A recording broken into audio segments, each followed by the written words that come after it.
What, Euphoria? He said, we don't want to hear you say no more. Like He let the crowd say it. He didn't say it, yeah. He let the crowd of all mostly Caucasian people say it. Is this your black messiah wifing up a mixed queen? Listen. Just saying. He give Vanilla, help him with his self-esteem. That vanilla cream. Every time you quote Drake, I get drier and drier. On some Bobby shit. Trying to know what Whitney need. Now you bringing up little white girls. That's crazy. The amount of time you get all of the information is in. It's fine. It's Did he not nut? a long. Did the man with the Why cerebral are you palsy? still on this? I just want to know. Baby, guess what? That nigga's just spazzing. She's married. Oh, that's how they start though. This is a white woman, and the disabled man is a black man. Okay, so it's all making plenty fucking sense to me. He had the hammer. He had that disabled hammer. He was basically bringing down the wood. That's the only thing it could have been. Shit curved left. I don't know. That's the only thing it could have been. It couldn't be anything else. Your whole life is revolved around talking about other people's lives. What the fuck do you think your ass is doing on that podcast now? This podcast is sponsored by Graffiti Tax Services. For all your tax preparation needs, you can go to graffititax.com. We're going to put the link right here. It should be somewhere. And yeah, you can head to them for during tax season. And if you have any financial or tax preparation questions, head to Graffiti Tax Services. They're our new sponsor. Thank you to Graffiti Tax Preparation Services. That's it. We back for another week, but I just been feeling the effects of just being, the normal guy I am. A working man. It's awful. It's awful because my woman here has to work and oh my God, I hate it. She's been working 5 days in a row. When she does that, she gets a little rattled. I don't like it at all. I don't like working 5 days. I don't know. Like, if you're working 9 to 5, then I guess. But like, my schedule is not that, and they're longer hours. So working 5 days in a row is not fun. No, it rattles her. It doesn't get her in the best of feelings, and it clouds her thought process. Really, honestly, like. Just tell her what happened today. I made my tea as usual in the morning, and then like I'm wiping down the counters and stuff, and there's some grease on the stove, so I'm wiping down the stove, and then I forget which eye that I boiled the water on, and then the little metal thing that goes, because it's a gas stove, so the little metal thing that goes above the fire, I pick it up with my bare hands. I have burns on 3 of my fingers and my palm. I screamed out for help. My husband came running. And I thought she over here and cut herself or did something crazy. It was just hurting so bad. Like, I've burnt myself cooking before, but it's like a couple seconds of pain and it went away. But this was like a couple hours of pain. Like, we even had to get a little cold bowl. Yeah. Had to get you some ice.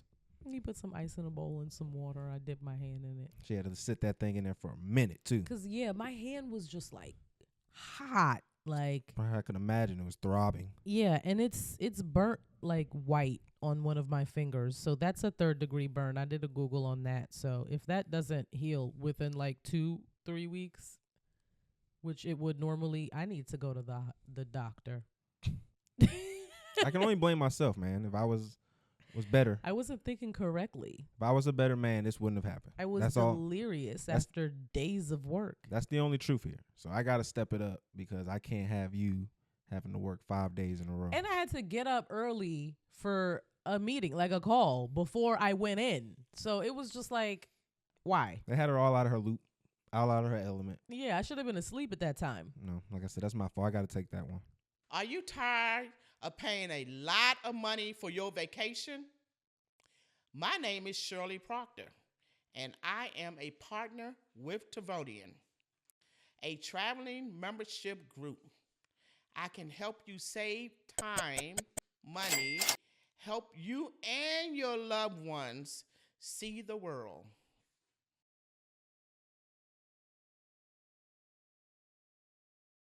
All right, well, let's let the people know what they listen to. You're listening to Talk FNF TV with your host, Rhetoric, and I'm with my, I'm with my lovely and amazing and beautiful co-host, Miss Reality. Hello. Hi, guys. So you don't miss the hand claps? Like, you don't miss that? That wasn't a staple for you anymore? I mean, You didn't even ask for it. Like, it's just, yeah, I'm okay without it. you've just abandoned everything that we've just tried to create and cherish. Like, Jesus. I think that's a little dramatic. I like the way they put it that way, though. All right, so let's get into this, man, because we got a lot to talk about this week. Oh my God, yes. I came home today and Kendrick's the pop out Ken and Friends concert was on the TV. I sat down in my uniform in full work clothes immediately. We gotta really describe this more as the let's exploit Juneteenth Day, but we'll get into this as we discuss this further. I guess So, Juneteenth used to be like all celebration everywhere. Black people used to have festivals. There used to be Juneteenth pageants. There used to be Juneteenth concerts. There used to be Juneteenth block parties. It used to be like events and a bunch of stuff going on all over the place. and then they taught us to hate ourselves. We need to get back to that. So we need to have Juneteenth concerts, Juneteenth events, all that stuff safely. No, we need to. You're right. So we get into this. So you didn't see the beginning of it, so 'cause she got No. in. I seen the first part, so I'm Yeah. gonna give y'all just a little bit of review and also save y'all some time. DJ Head, you don't have to watch anything he did. Like basically, that first set of people was just a LA talent show. Yeah. That's pretty much what it was. Like, there's a group of guys called Blue Blux Bland, Oh. and I didn't know they exist. I didn't even know that was a thing. Oh, yeah.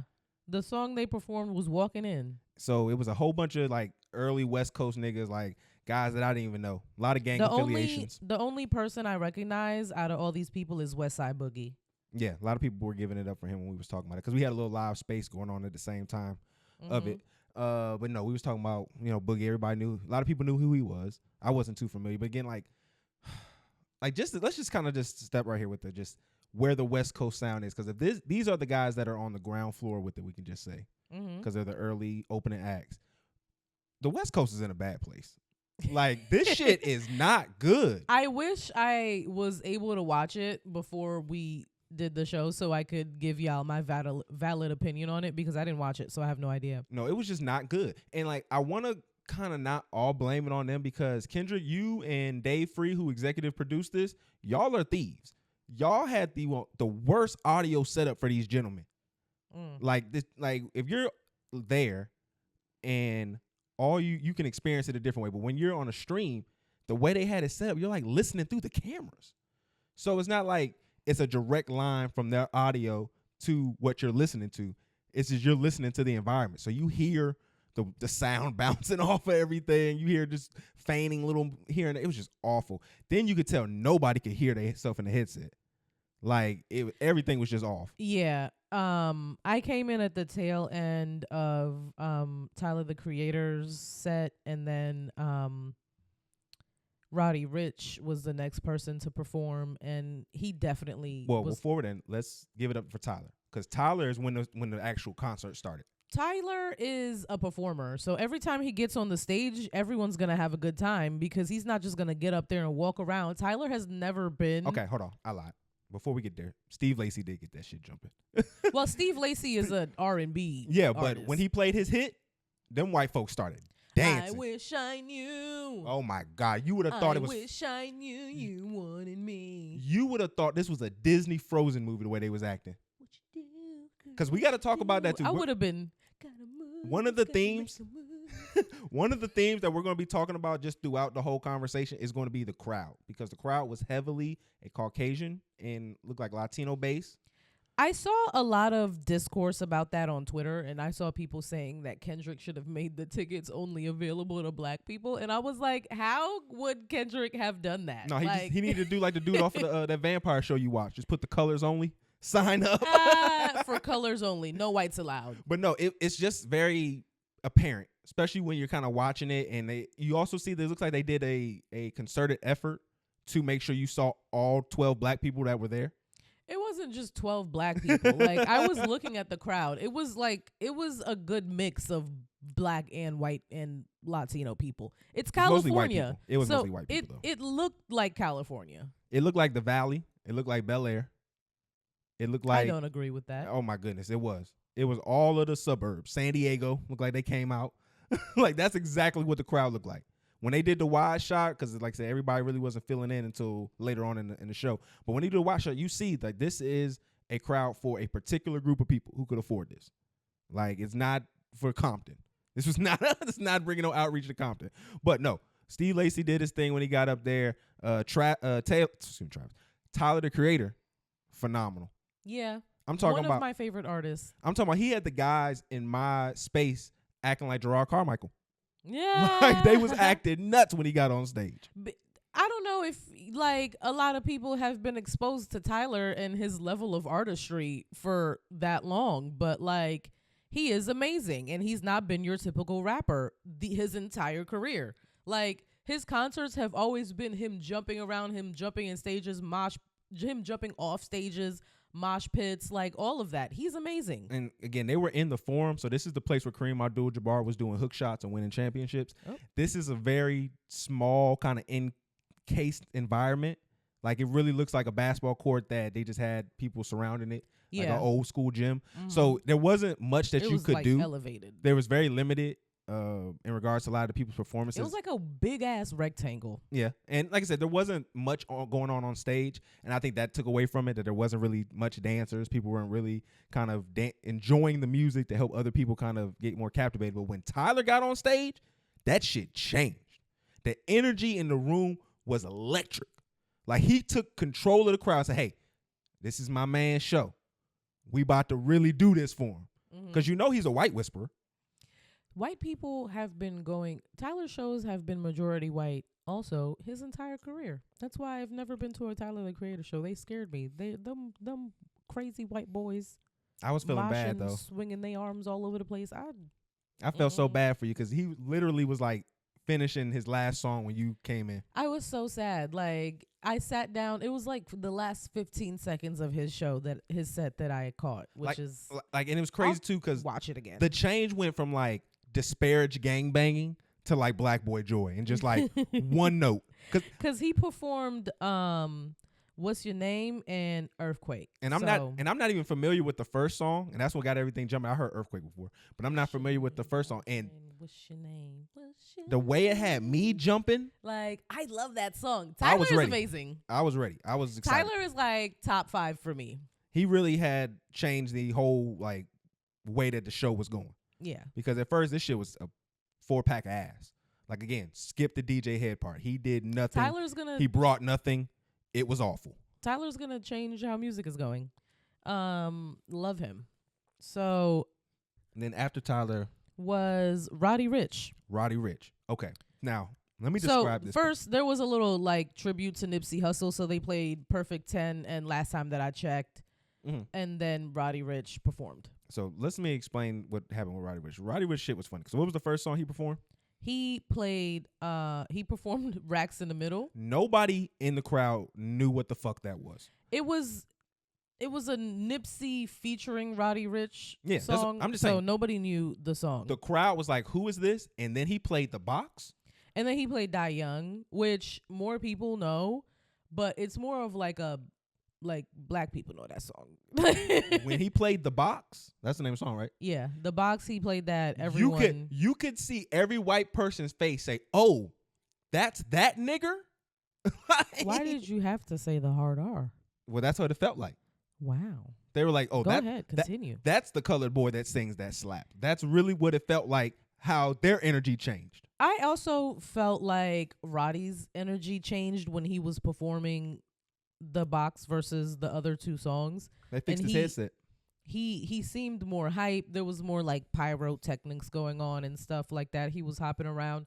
Like, you have to give the same energy to all of the songs. Like, you can't just give. I think his headset was messed up because he kept pointing to his ear the whole time. He kept fixing it and doing that. But yeah, that you still gotta get a show. Like, how long have you been doing this? No, just that shit can jump throw around, you off. Do your shit. I'm saying that shit can throw you off. So then he performed Ballin', which love that song too. So and he still had the crowd by that time, so it was they was gonna jump with anything he was doing at that time. So then YG went up. Oh my goodness, this nigga in his church shoes. This guy YG, I thought his energy was really good. Yeah, but this shit got to stop. He can't keep wearing the church shoes. That's like a California nigga thing. No, well, he has to stop it.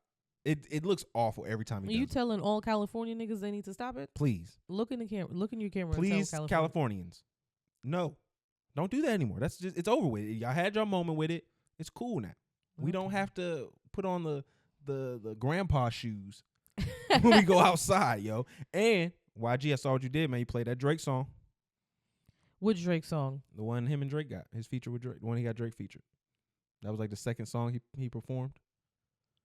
That was my nigga was. Oh, not my nigga. It was Homie Quan and Jeezy. It was one of them songs he played with Drake. He played A Little If You Broke, Tooted and Booted, and then Who Do You Love? One of them songs have Drake on it. I can't remember. I don't think any of them have Drake. Because no, they was talking about it in the space. They said they didn't play the Drake song. That's why they was mad that he didn't play Drake part in it. But I can't remember which song it was. Oh, okay. When he played Tooted and Booted, I was so excited. That was my shit. When I was younger. Started acting all out of character. And then he played Big Bank. So that's what I was saying. When he played Big Bank, I was saying that Nicki got the best verse on Big Bank. And of course they wasn't gonna play that because Nicki on Drake's side, but she definitely got the best verse on that song. No. But overall, his performance was good. There was like a whole like lulls in between a lot of people, but once it got to Mustard set, which most of these people that we discussed were part of, that's when it got live. So again, skip that first part with DJ Ed. You don't need to watch it. So I don't know why the list ends there. I'm trying to think. I think after was it not Kendrick after? I think after YG was it went straight to Kendrick. I can't think of anybody else who would have went after him. Yeah. When like Vince Staples performed or anything like that. No, Vince Staples was in the crowd though. Yeah, I did see him.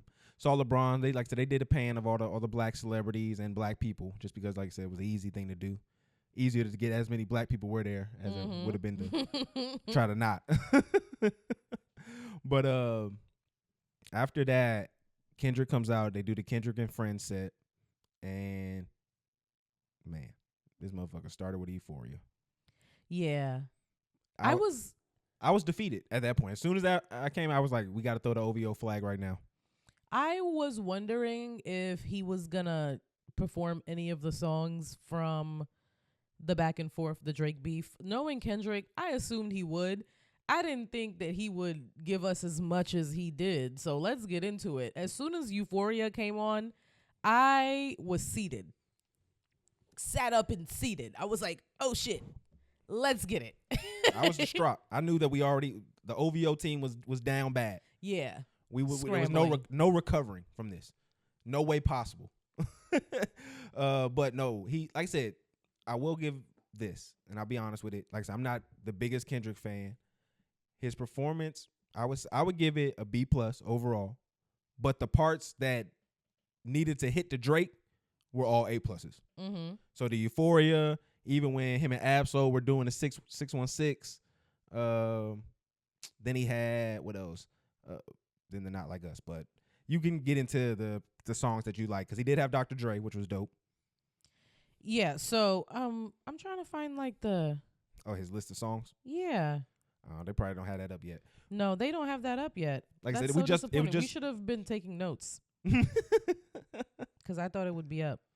But no, after Euphoria, he kind of just went into just like a normal set of his music. Yeah, so he did.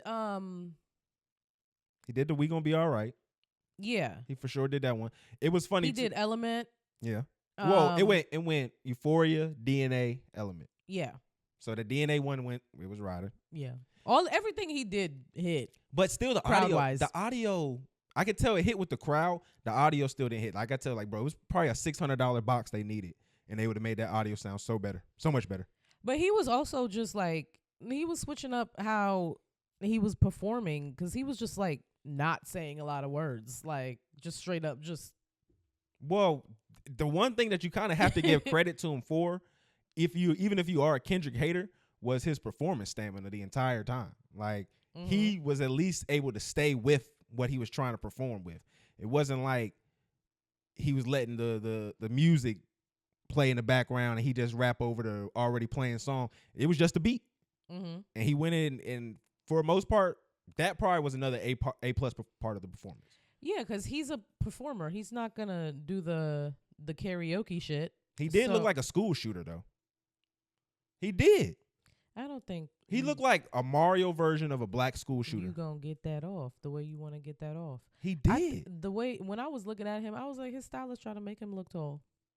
Bro, he's the like the t-shirt with the crop sweatshirt, making it look like the sweatshirt is too small for you when in reality the sweatshirt is cropped. It's just trying to elongate his torso. That's what it looked like to me. He ain't look like no type of school shooter. He looked like a short nigga trying to look tall. He looked like the Hotep anime nigga in the back of the classroom that can break and spaz at any moment. You know that's what he looked like. No. I'm letting you get your shit off, but don't try to make me agree with that because I don't agree with that at all. You know, it's 100%. That's exactly how he came up there. With the whole red hoodie on. We already can see the affiliations. It was evident throughout the entire show. There needs to be a Rico after this. Like, there was tons. First of all, why do you want black men? I don't want, but this is gang behavior. You're plotting on a black man's destruction. No, I'm not. And I don't like that. I'm saying that that's gang behavior. That's illegal in California. And you kind of just expose probably 5% of the active gang members in LA today. 5% is crazy. Like, show all their identity, showed all throwing their flags and their rags in the air. So much evidence. Like, if I'm the fucking that's up to those niggas. Why was y'all up there with flags? Y'all could have just wore red. If I'm the DA, you just gonna put it in my lap? I'm over here, screenshot. We got him. Like, it's over with. We got him. So next he performed Element. I mean, all right, after Element, and then swimming pools. No, it was funny though because in the little space right before he played all right, I was like, oh, he about to set the slaves free. Yeah, that was good. That's hate, yo. I know this your man's, but damn, that was a good one. And he did his thing in there. Like I said, his performance wasn't the problem. I've cried listening to All Right, so I don't know what you're talking about. Well, and then it did his job. It set the slaves free. Let you free you of your emotions. So you're a dickhead. Then he did Money Trees. And then I was like, please, J-Rock, come out and do that iconic ass verse. And then he came out and did it. And I was so happy. Like, that verse is amazing on Money Trees. Like, J-Rock, we need to give him his flowers more often. J-Rock was the quintessential, like, bad dressed LA nigga. Because all of them looked horrible. J-Rock has been wearing the same thing his whole career. A button down and jeans, like, and a hat. Like, that nigga has been wearing the same thing every single time we've seen him. If he doesn't have a button down on, he has a t-shirt on. That's all he wear. West Coast fashion is disgusting. It's like, very specific. All and of y'all I appreciate niggas, it for what it is. All y'all niggas look like y'all was in Boys in the Hood. At least this or should Menace to be ironed. Society. J-Rock, I have never seen him without a shape up. Like, how do you have a whole uniform for a particular area in the country? Like, that don't make sense. Like, you have a whole gangbanger aesthetic and attire. It's not even just gangbangers. Yeah, it's just like normal LA niggas. Yeah. Like, you just get mixed up in the fold. Yeah. Like, that's what I'm saying. Like, well, you just see all of these guys had just the worst fit ever. Like, Blast, I think that's his name. He spells like BLXST. I don't know who that is. This nigga had a mesh jersey on. Oh, no. That shit looked horrible. And it was like a midriff. I don't think men should wear mesh. And then, like, he was a little on the heavy side, too. Not fat, but he was just a little Bro, you know that if you didn't have that little tucked-in girdle thing on, you was going to see your little gut. Body positivity. I'm just being honest with you. Love like, that that wasn't a good look for him. A lot of you other niggas, like, y'all clearly was wearing the old hoodie. Y'all been outside in that before. It shouldn't have been on the stage. And then, like I said, YG. Some of them niggas was just regular niggas. Then YG looked like he probably trying to go to the saloon. YG had that two-piece like denim thing on that was probably some designer. Oh my goodness, hold on. We got to go back to the. It looked like some type of Dior or Bottega or something like that. So if you do want to watch the first part, the DJ headset, there's one part that's slightly worth it. They have a group of women that's performing. I don't know the name of their group or whatever. Mm-hmm. This big girl had some confidence on her. I'm gonna tell you what, because she went up there, built like a oblong, All right. Oh my God. You know what I'm saying? Fupa out. Like pushing through the leather like it's rising bread. Like I'm sitting there like, oh, shawty is a bold one.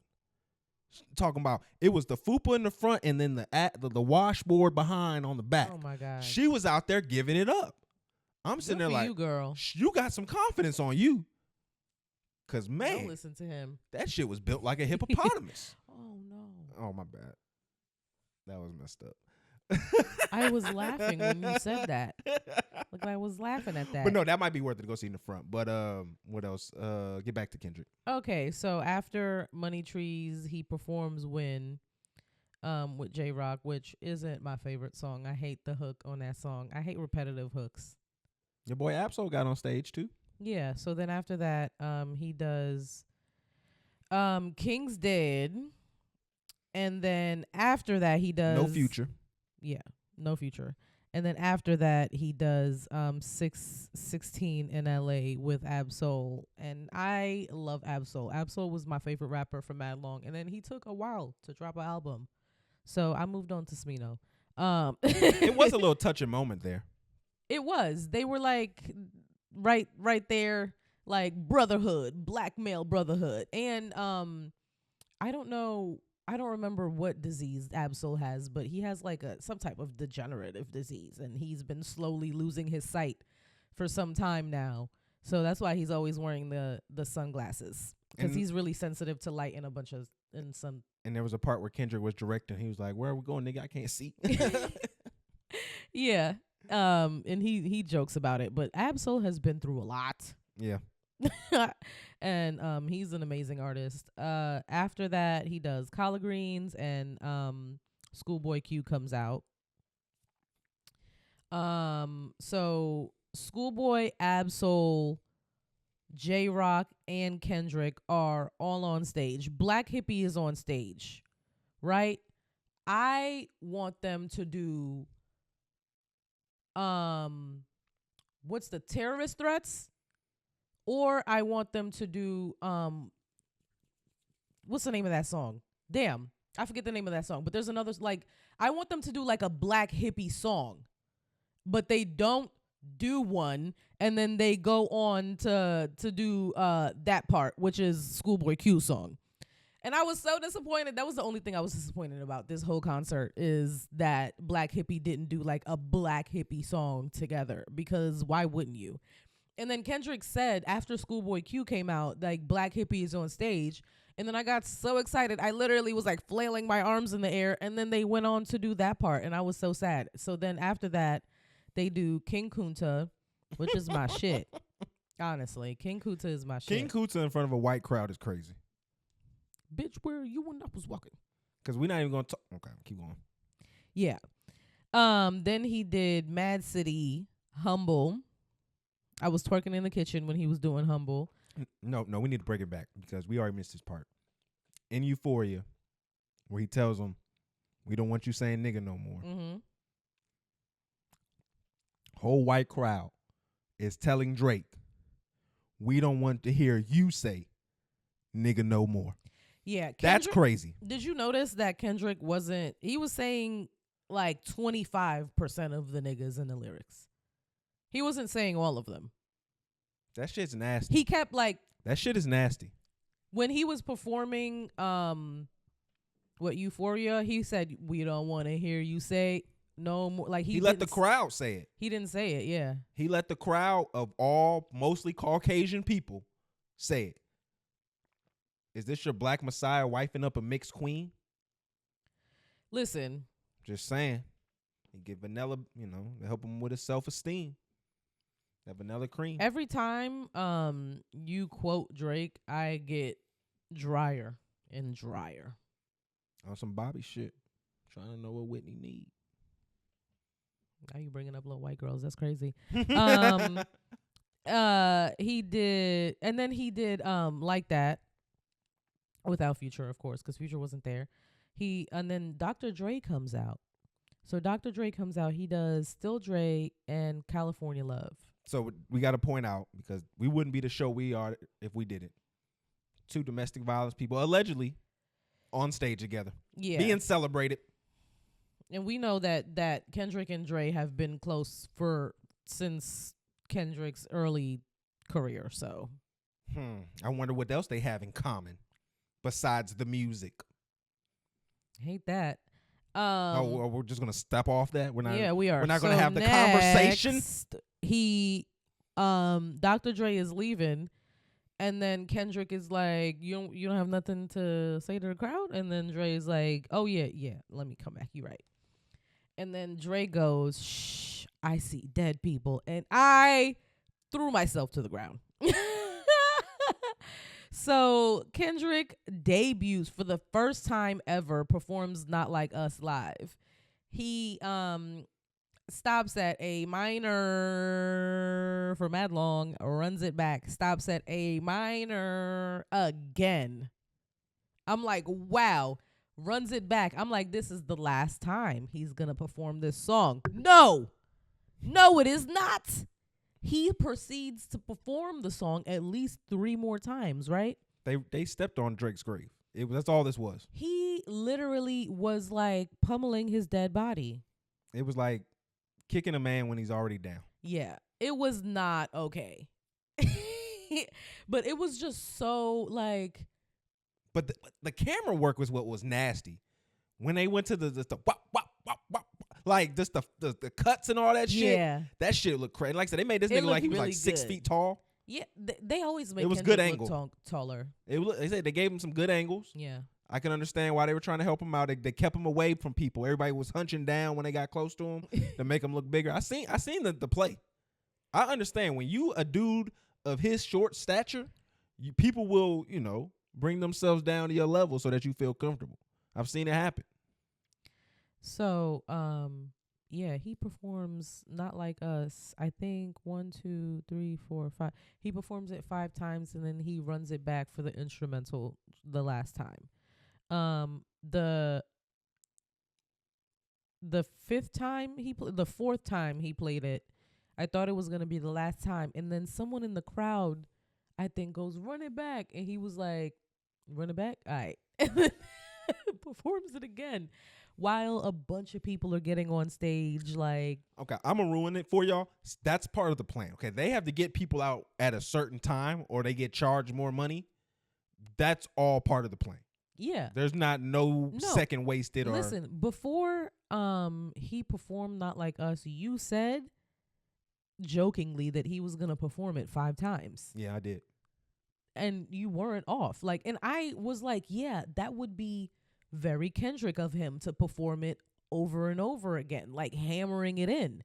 So, of course, this was planned. I don't think this was like, I don't think he spontaneously.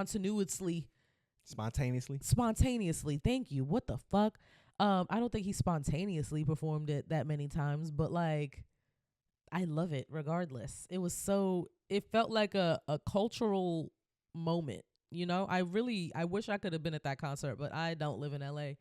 And I don't have money to be like flying to LA within weeks' notice.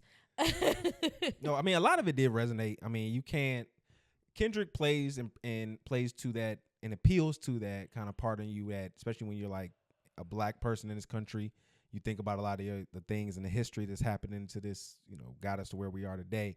And he just appeals to that. Like I said, that's the whole niche behind him. That's the whole shtick that everyone adores from it. And he plays into it wonderfully. It's pretty much, like I said, it's a master class for what he does. It's like fly Dr. Umar. If Dr. Umar could do like notes and didn't get mad at interracial dating. Like that's literally what he is. Like it works for him. And I can't get mad that people love it. Again, I think it's interesting. Nobody from the 20v1 was there. Was no Future, no Weeknd, no Metro. Nobody, showed up for him. I think that's interesting to note. Because they all pussy, and they probably all busy, too. Yeah, I think they're in Paris, some people for the Fashion Week or whatever. Yeah. But no, I just thought it was interesting. I just think that should be noted, duly noted. What's going on out here? These guys aren't together. This isn't no more longer a coordinated attack. It's a... Let's just, dance on the grave. It hasn't been a coordinated attack for a while. No, the coordinated attack won. They got what they needed to do, and Drake's right now trying to lick his wounds. Yeah. He's using Sexy Red and Guan Guan Delilah. Yeah. Sexy Red. I love the album, girl. I do. I love Sexy Red album. I be putting her albums on during my fancy showers. I put a bunch of candles on in the bathroom, and then in a moment where you think I would be playing Erykah Badu, I put on Sexy Red. I think it makes my soul happy to have like a very bougie surrounding, and then like ratchet noise. Yeah. Very telling. Very telling. But he ends the show. Kendrick then ends the show by pretty much having everyone who performed, everyone who was part, because they even had like a little crump session, which was kind of awkward. I wasn't a fan of the crump session. It's a very California thing, and it was a California cultural Still thought it was showcase. Awful. Still thought it was awful. Just thought it was awful. Okay. It even had the dude from they had the people from the documentary, from like that old Crumpin' documentary or something. Mm-hmm. They had that. Didn't like it. Wasn't a fan. Okay. Didn't do anything for me. Okay. I don't trust your judgments on music and cultural things. Salute. That could be that. Arts. I mean, that's cool. It just didn't do nothing for me. I mean, the clown dude tried to clown it up. I feel like I have a mixed understanding of clowns. You know, some people try to tell me it's a white Sambo, so it just kind of bothers me when I see black people in clown makeup. It's kind of troubling. So, just not something I enjoy. Okay. But yeah, I mean, like I say, he brought the whole crew out, brought pretty much all LA out, had Big Boy on stage, not the rapper, the radio guy. Who else that was up there? They dropped a child. A child did hit the ground. I didn't see that, so. I did. That child hit the ground. I think he hit his head. Hope he went to the doctor to get checked out. It looked like he hit his head. There were a couple NBA players on the stage. Had Russell Westbrook and DeMar DeRozan. Y'all are not coming to the Lakers now. Russell Westbrook, you were already gone, but DeMar DeRozan, that little Lakers shit that you thought was coming, no. Because at least LeBron had the decency not to get his happy ass on stage. Yeah, he was definitely dancing around in the crowd, but he didn't get on stage. But I didn't think LeBron would. He has, he's a little bit more strategic with his shit. But no, he's not strategic. He's not strategic. He can't be up there with no fucking gang members. Think Nike's not going to have that? Hell no. Think McDonald's is going to... You're going to be up there with them coloreds and their flags? Can you stop? No. With the racial terms. What you mean? It's no longer Juneteenth anymore. I can get my shit off. It doesn't matter. Like, we started this at midnight, so... You can't say nigger and coloreds within the half hour. I can get my shit off. I think you should space it out a little bit more. No. That's what they're seeing. That's what they're saying to him. Don't you get your big nigger ass on that stage with those happy-go-lucky spooks. That's what he said. I need you to not. That's exactly what Rich Paul said in the text message. You to not. That's what Rich Paul said in the text message. That's what he said. I'm sorry. But overall, this was a great black event. It was. I enjoyed it very much. Funded by white people. I love Black Hippie so much. I need y'all to do an album together. Please. Lord have mercy. I know y'all all doing stuff. I know J-Rock and Absol. Y'all a little bit less busy. You heard about Reason leaving TDE? I didn't even know Reason was with TDE. Yep. They said he left. They was making jokes on the internet saying it was because he was showing Drake a little too much love during the beef. He was trying to be impartial. Oh. He was showing Drake too much love, but I thought that was funny. But no, I think overall, I'm gonna give the concert and just everything that in its totality be a B plus. Like I said, audio was just an issue just from the stream. Just the people in the crowd are going to bother me when your message is what it is. But you went up there, you called Drake a PDF file. I wish you would have called him the B word or some type of disparaging comments before the night was over with. I mean, he already had multiple songs full of calling him names. He performed the songs, and he performed one of them 5-6 times. As a Drake hater, don't act like you didn't want to hear Drake, you a bitch. Yeah, I wanted to hear that's that what I'm too, saying. but like, I'm very satisfied with seeing him perform that song for the first time ever, and then performing it that many times and like standing on it. For sure. So I think that was it. Like I said, if you're gonna go watch it, skip the first part unless you want to see the FUPA and do your thing, man.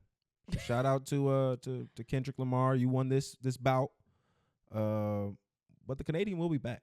He been won. And Canadian, of course the Canadian is going to be back, and we're coming with his daddy Lucian is gonna definitely, like, he's right there. Just be ready for him. That's all I got to say. He's always there to support him. That's all I got to say. So, no, there was an interesting little thing I saw here with some interviews that The Breakfast Club and Joe Budden did. So, The Breakfast Club had Tyla on. Oh, yeah. That interview was only like 17 minutes long. It was a reason. We'll get into it in just a moment. And then Ruby Rose was on Joe Budden's Patreon. I saw a couple clips of that.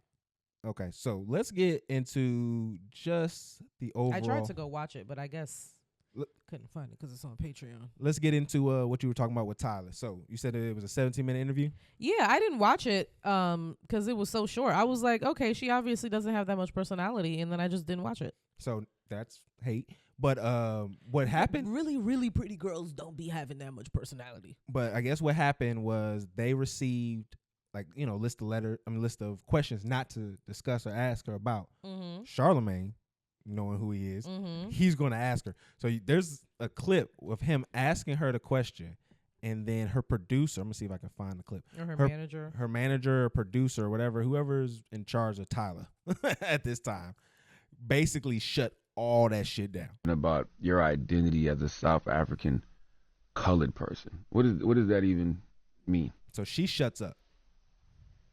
Turns her head. Can we not? Por favor. Oh, I like that. We keeping that in the interview, too. Shut up, man. I like when they talk from the back and say we can't. I like that. I like the character. That's good. That's even better. Next one, please. That's even better.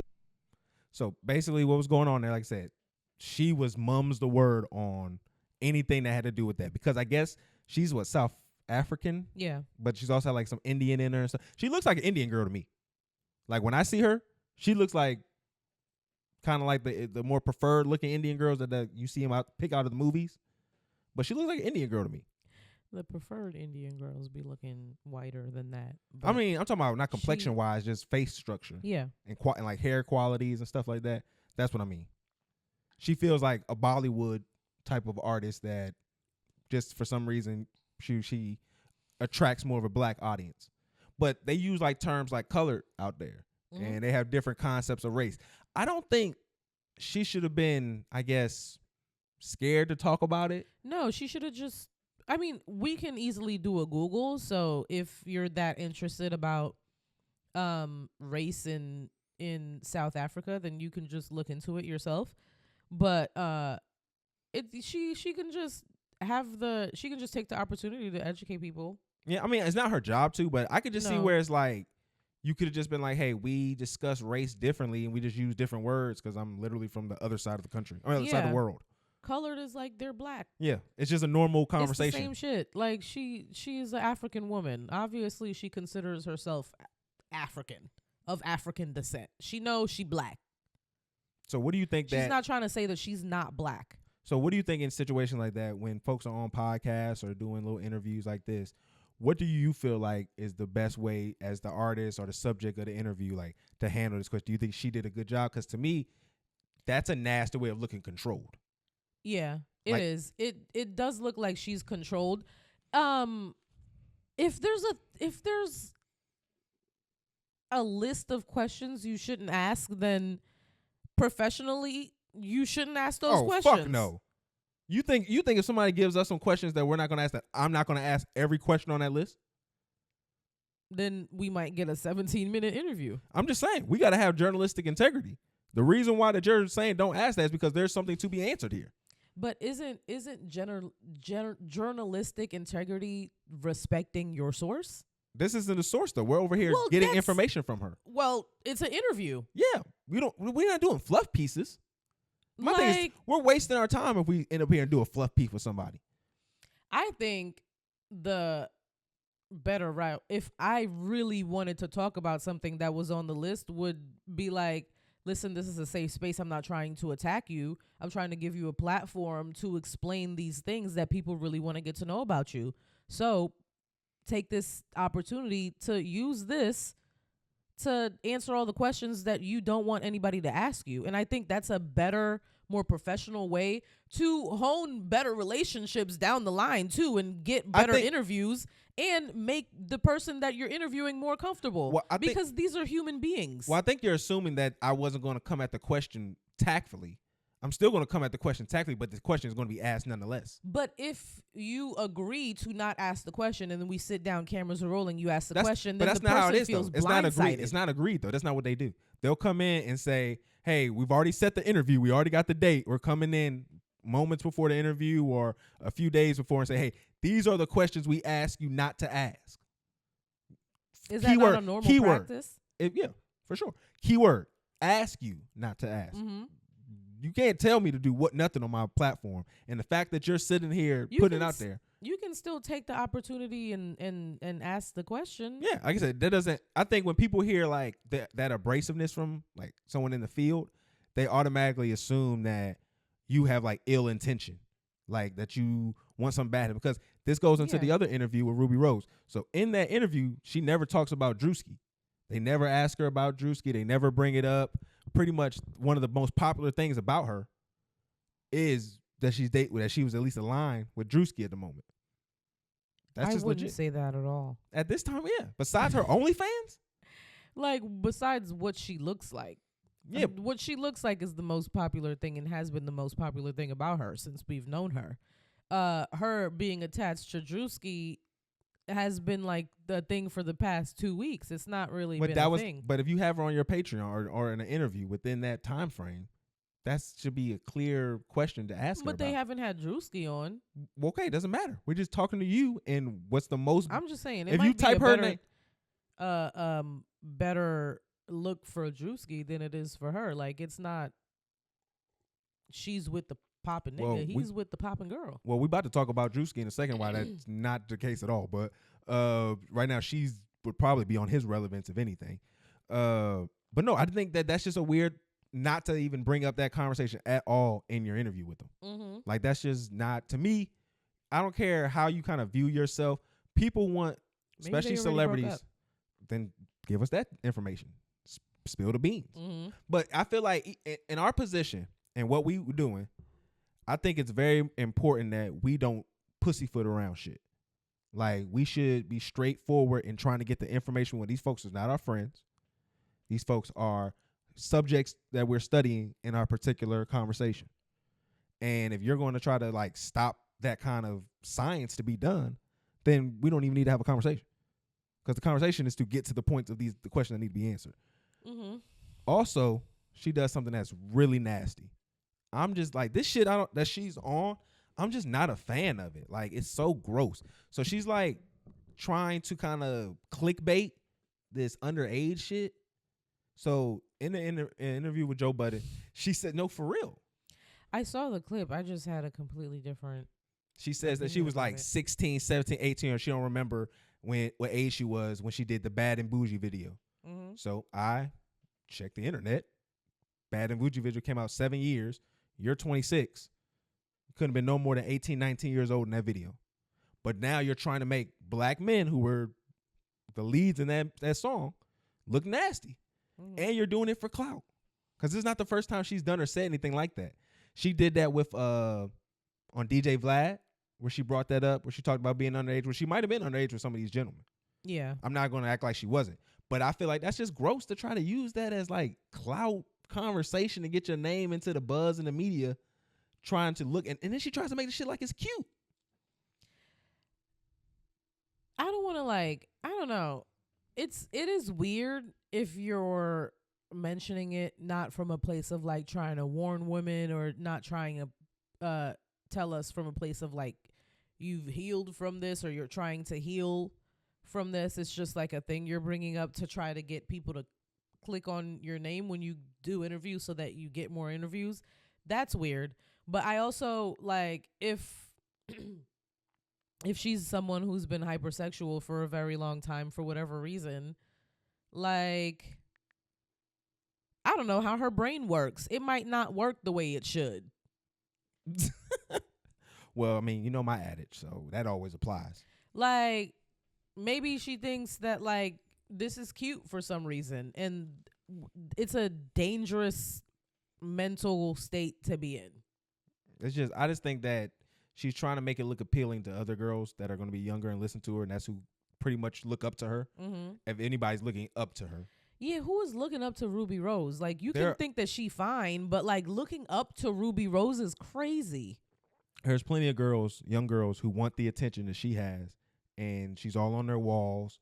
That they're all that she talk about. They got a stan account to Ruby Rose where they post You're all her right. pictures. There are girls that are doing that. It's not Yeah. even out the realm of possibility. But no, I just think that that's why it's important for us, because these folks have no intentions on being good to the people. And that's why I think with our platform, what I want to do anytime we bring anyone on, notable, not too notable, is just get to the honest information of why we want to talk to them. You know, unless they're like a friend that we have on that we just have enjoying the conversation. But no, if But I just feel like that's something that we can do in pre-production. no, sometimes you gotta Like, I Turn- just don't want to blindside people. that. with Sometimes you got to. nonsense. Sometimes you got to blindside people. Sometimes you do. We'll talk about it. We'll be in conjunction. Yeah. That'll be the most important part. We'll be on the same page. They gonna be in for something. All right. So Complex has dropped a funniest people list. So I think it's pretty important that I read this portion of I the don't like article. this list and the way it's formulated. Well, I'm going to explain it right here. So this is like the second paragraph in there. So Complex staff curated a list of funniest people on the internet right now. In the process of evaluating figures, we factored in the reach and the popularity of the content, social media reactions, their engagement rate on their own platforms, and the aggravation of their content. We are not including current stand-up comedians, which they do include one, and niggas just fucking lying, and legends like Kevin Hart, Cat Williams, and Dave Chappelle. This is strictly for those who are flourishing on online content. Theo Von was an exception because for him to be on the list was consistently going viral for his social media. You know, he's the dude who interviewed Sexy Red. He is, yeah. And it's a list based on recent performance on longevity, resume. Theo Von was also the only white man on the list. No, he wasn't. He wasn't? Okay. Number 20 was. So Caleb Presley was number 20 on the list. He's the dude who interviewed Drake and his son. He's with Barstool. He has like the goofy mustache. He kind of dresses like an old school football reporter. Like that's his little stick. He has his moments. I'm not mad at him for being on the list, but it's kind of like home team type of thing, like Complex and Barstool kind of working together type of thing. Okay. And there's also yeah, I remember him. includes more Barstool, Gilly and Wallow. I don't like this. This is the first part of the list that I did not like. Are they funny? Not just the fact that they're funny. I don't like that you're including them together. You know what I'm saying? Like, Yeah. I don't like that you're including funniest people and then you have a group of guys together. So now you have two minds against the one. There's more than one group on this list, though. That's why I didn't like it. That was the main reason I didn't like it. So next is New York Nay. Not familiar with her work. She looks a little biracial, racially ambiguous. Yeah, I'm not familiar with her. Not familiar either. with work, so we're gonna go right past Vince Staples. Okay, what? What? He's not funny. Vince Staples is hilarious to me, but he also doesn't like have a podcast. He barely posts on social media. The only time we get content from him is when he does like interviews. Interviews or this show, which again was not funny. It was not that funny of a show. So Vince Staples being on the list, I would have took Vince Staples off this list. Yeah. He's not funny to me. So here's the next group, Cameron and Mace. Like, come on. We do not need groups. And then I feel like these guys, at least in their own route, their own regard, it should have just been Cameron on the list because Cameron is way funnier than Mace. But you know me, I'm not a fan of that arrogant New York humor. It's not my favorite. So this person who I think was egregiously underrated, Lou Ratchet. Lou is the one who is famous for everybody uses for Young Miami. You see your boy? We got him on them charges. Lou is hilarious. Lou got some of the most hilarious content in the world. He has very unique content. But it sticks out and you remember it. Yeah. And then his like goofy ass looking face and demeanor just sells everything that he does. Kai Cenat, and this is why I don't like the group shit. Because they have Kai Cenat at number 14. Shout out to Kai, young Haitian. Just had a big moment with Druski and K Hart. Yeah. But then they have after him or before him at 13, Fandom. Yeah. So if you're not familiar who Fandom is, Fandom, and I think I saw somewhere they said he had a heart attack, so I hope he's all right. What? Yeah, I saw somewhere said that where he had tweeted he had a heart attack or a heart scare or whatever. Oh, Probably no. like some murmurs or whatever. But he's in front of Kai, which is weird. Which is weird in the first part, but then also they're part of AMP together. So then why wouldn't you just put the AMP house in there?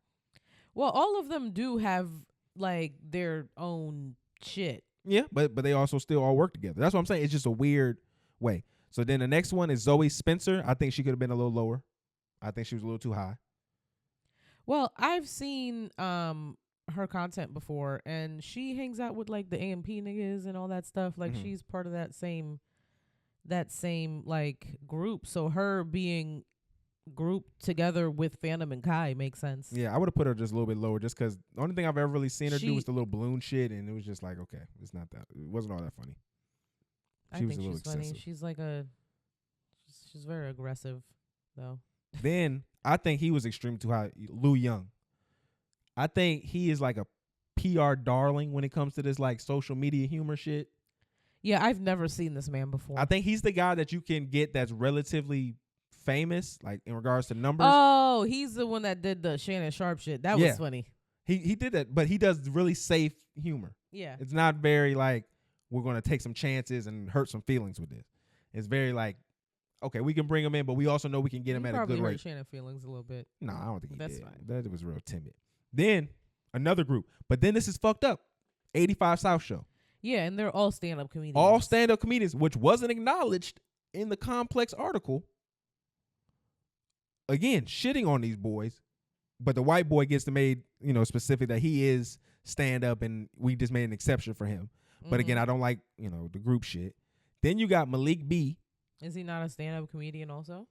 I believe he also, because this is with the picture they literally have for him, is him on stage. Yeah. I don't like his humor. He makes clay humor. Yeah, I think he should be not on the list at all. Like him and Clay are like the same person. So again, Complex, y'all are bad at making your own list within your own rules. Desi Banks is number 8. Desi is funny. I think Desi was too high. Banks is funny. I think he was way too high. Yeah, I just don't enjoy his content, and I never have. If you just want to go off reach, I can understand that and putting him in the top 20, but not 8. 8 is he's so cringy to high. me. He's so cringy. I hate everything he does. Then I scroll right past it. Kevro Dolo, I'm not familiar with your game, sir, so I'm not going to criticize you too much. He does like the high pitched voice thing. He's had a couple things go viral. He's more of a TikTok guy. Number 6 was Funny Marco. I think maybe he probably should have been in the top 3. Mm-hmm. Just overall. Funny Marco is genuinely funny, like on his own. But I think because of what you let them boys do to you, that's why your shit went down. You let them boys embarrass you. Not a good look. Yeah. Then they put Theo Von number 5, which as a comedian, Theo Von is top tier. Mm-hmm. And then the fact, like, as a podcaster, his like gifted way to kind of go from straight conversation into like making a joke into an ad, it's amazing. His train of thought and the way he speaks to people is so fucking chaotic. It is, but it's like an organized chaos. Yeah. It's like great to like you never get bored. It's like, what the fuck is gonna happen next? I have no idea, but like you're on the edge of your seat and it's hilarious the whole time. Okay, so this next person I would have put in my top 3, because honestly I would have probably put him number 1, just because me and Druski had a past little conflict that has since been resolved. But Trey Rags is a funny ass nigga. Mm-hmm. When I tell you when he did that Dwight Howard skit, that nigga changed the game. That nigga showed he was on some next level shit with this. Like, we're not talking about what these other niggas is on. This nigga is just him and his fucking phone, and he creates the craziest scenarios. Yeah. His facial expressions. He has a very expressive face. It's amazing. Like, you can tell the fear. You can tell when he's upset. You can tell when he's ready to beat a nigga. And it's just, his expression is flawless. So Trey, I think you should have been way above. That was just like the hood dudes can't say happy birthday. Classic. Classic. Then they did another thing I hated with the group. Mark Phillips and the RDC which again salute to those guys. Y'all are my generation. Like we the same age for the most part. High quality content. Love it. I think what y'all do is dope, but I think that grouping y'all all in is again just unfair. And again, it goes back to the amp conversation. Yeah. And then Ben the Don, Drake's newest homeboy. Yeah. In regards to this, I think that's why he was Drake's probably so high. bottom. Oh shit. What?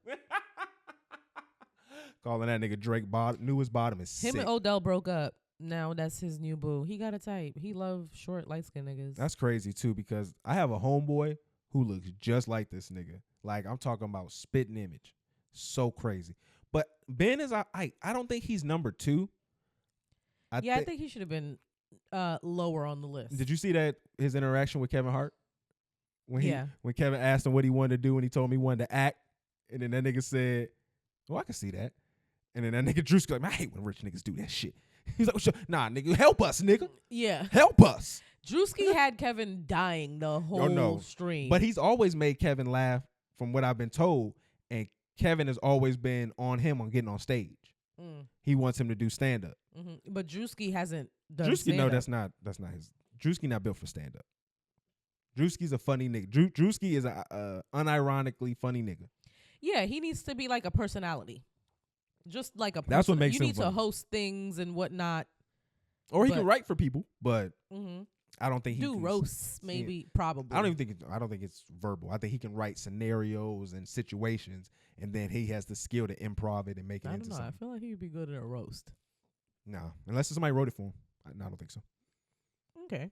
Because to me, he hasn't proven anything that shows diction in what he does. He's shown me that he can write stuff and create good scenarios and story, but it's not no diction in it. Mm-hmm. So again, Druski was awarded number 1. Again, all of his accolades could have been house, just pretty much him taking over the game. So I think that was, like I said, overall the list, I don't necessarily 100% agree with. Druski is in my top 3, but I would have had Trey Rags in there, just off of, what I just feel about how good he is. Really quick, before we go on to the next list that we're gonna read. Before we do that though, I think we need to rejoice. Somebody was not on this list. Do you know who? Who? Bitch nigga Queens Flip. Oh yeah, of course he wasn't. He is not funny. And you have put yourself in a situation to essentially fail and continue to fail, and we hope you always do. We do. You put yourself there. You're going to have to build and claw your way out. Don't look like you're back on Joe's show. You missed another episode. And we're glad to see you. Oh, is that 3 in a row now? Yeah. And Patreon he's missed. So we are glad to see your demise. We hope we can see the end of your time on the Joe Budden podcast. Yeah, meanwhile, we're upgrading. So get them. Look at our new cups. Don't try to grab it, fat nigga. Relax. Really quick though. And this next list is what you should have been on. Tony, I don't know what his last name is. Statovsky on TikTok should have been on this list. He has 4.3 million followers. And he's had so many, like, black people. Like, that's him. That's him. And he should have been on this list, and he should have been at least, like, top 15. Like, that's funny. Tony should have been on this list, and I'm caping for you, Tony, even though, what are you? Are you black? A little bit? Tell us.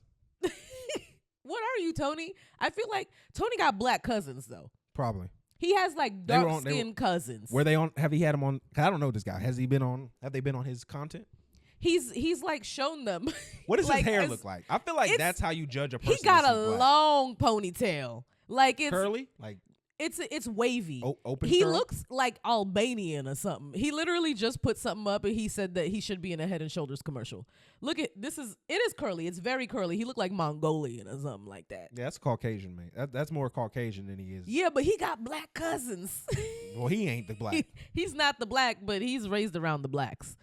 Okay, next list. I was really excited for this list because I think it's just comical and stupid. And I love stuff like this. So Complex put out a list of top 10 most accomplished crackheads. Yeah, we could have put Queen's Flip on there. So we're going to go from 10 to 1 because I thought this was hilarious. So number 10, we have Coolio. Oh, shit. So Isn't he dead? I don't know. Is he dead? Yeah, I think Coolio's, He was arrested. The last thing it says is he was arrested for crack possession in 2009. That's fucked up, Complex. Coolio is dead. Is he? Yeah, he died like 2 years ago. Well, hold on. Okay, this article came out in 2011. Oh my God, fair. It just has This been nigga died going in 22. Okay, this article has been going viral. Next we have James Free, because I don't even know who that is. It ain't Dave Free. Yeah. 8 we have Flava Flav. Okay, that's fair. I would have put him a little bit higher, but I'm black, so Yeah. I'm biased. Next, you wouldn't guess who we have next. Charlie Sheen. No, Richard Pryor. Oh, for sure, 100%. That was my number one. Oh, really? Yes. Do you not? You know what that nigga did? No. Look at what he did to Pam Grier. That nigga basically, I could be wrong. I believe he made her like fucking sterile. Like he put coke or something in her fucking pussy. While freebasing cocaine and slugging down 151 proof rum, Pryor accidentally lit himself on fire and ran out into the streets ablaze. The best part is that while enjoying his crack habit, Pryor was still simply killing on stage. No, for real. That nigga was gifted. But no, wow. yeah. If you look up, I think he was abusing Pam Grier too, but no, he definitely like hurt her physically, like from his crack use. Like she tried to say she got sick because like it was just spewing out of his pores in his body. Mm-hmm. And like it got her sick like that. That is too much crack, sir. I'm just saying. That's how much he was on. You are smoking way too much crack if you're sweating the crack. And then he wanted to fuck everything. But no, I said he was my number one crackhead. But salute. R.I.P. Next is someone we don't know, Aaron Sorkin. Oh, Aaron, what did he do? He won an Academy Award for The Social Network. Oh, yeah, that's Buddy. Let me see his picture. You got his picture on it? That's why there's no pictures on here. Oh, okay. Alan Sorkin, I know he was terrible. I think he was not the nigga who, he was the nigga opposite of what's that nigga, the other cracker name? What was that nigga name? Damn. Michael Cera? Is that Michael Cera? Yeah. I think he was opposite of Michael Cera in that movie. Okay. Okay, no, I'm wrong. Yeah. I have no idea who. Yeah, this no, is. I was right. He must have been somebody else in there. Yeah. Next we have Samuel L. Jackson. I can believe it. Like Samuel L. Jackson did crack. Yeah, he also had Martin Luther King's dad as a hostage. What? Yeah, at one of the black colleges. I think it was Morehouse. He was trying. He held Martin Luther King's dad hostage? Yes, because they was trying to kick him out of school. So he went in there to the board, held him up, and one of the people that was in there was Martin Luther King's dad. Samuel L. Jackson. Yes. Held Martin Luther King. Yeah. Real shit. Well, this is a clip. So, next we have Robert Downing Jr. Okay, excellent. We got 2 Marvel people. And then Lawrence Taylor. Oh, So for he's sure. a- My he's a God, that Hall was of my number Fame- 2. That is the greatest NFL player of all time. Really? And he was doing crack? Every day. He would pop a fucking rock right before the fucking kickoff. I'm exaggerating, but wasn't he not getting drug tested? That was number 2. That was my number 2. Well, he's number 3. He should have been underranked, underappreciated crackhead. So next we have Marion Barry. Marion Barry.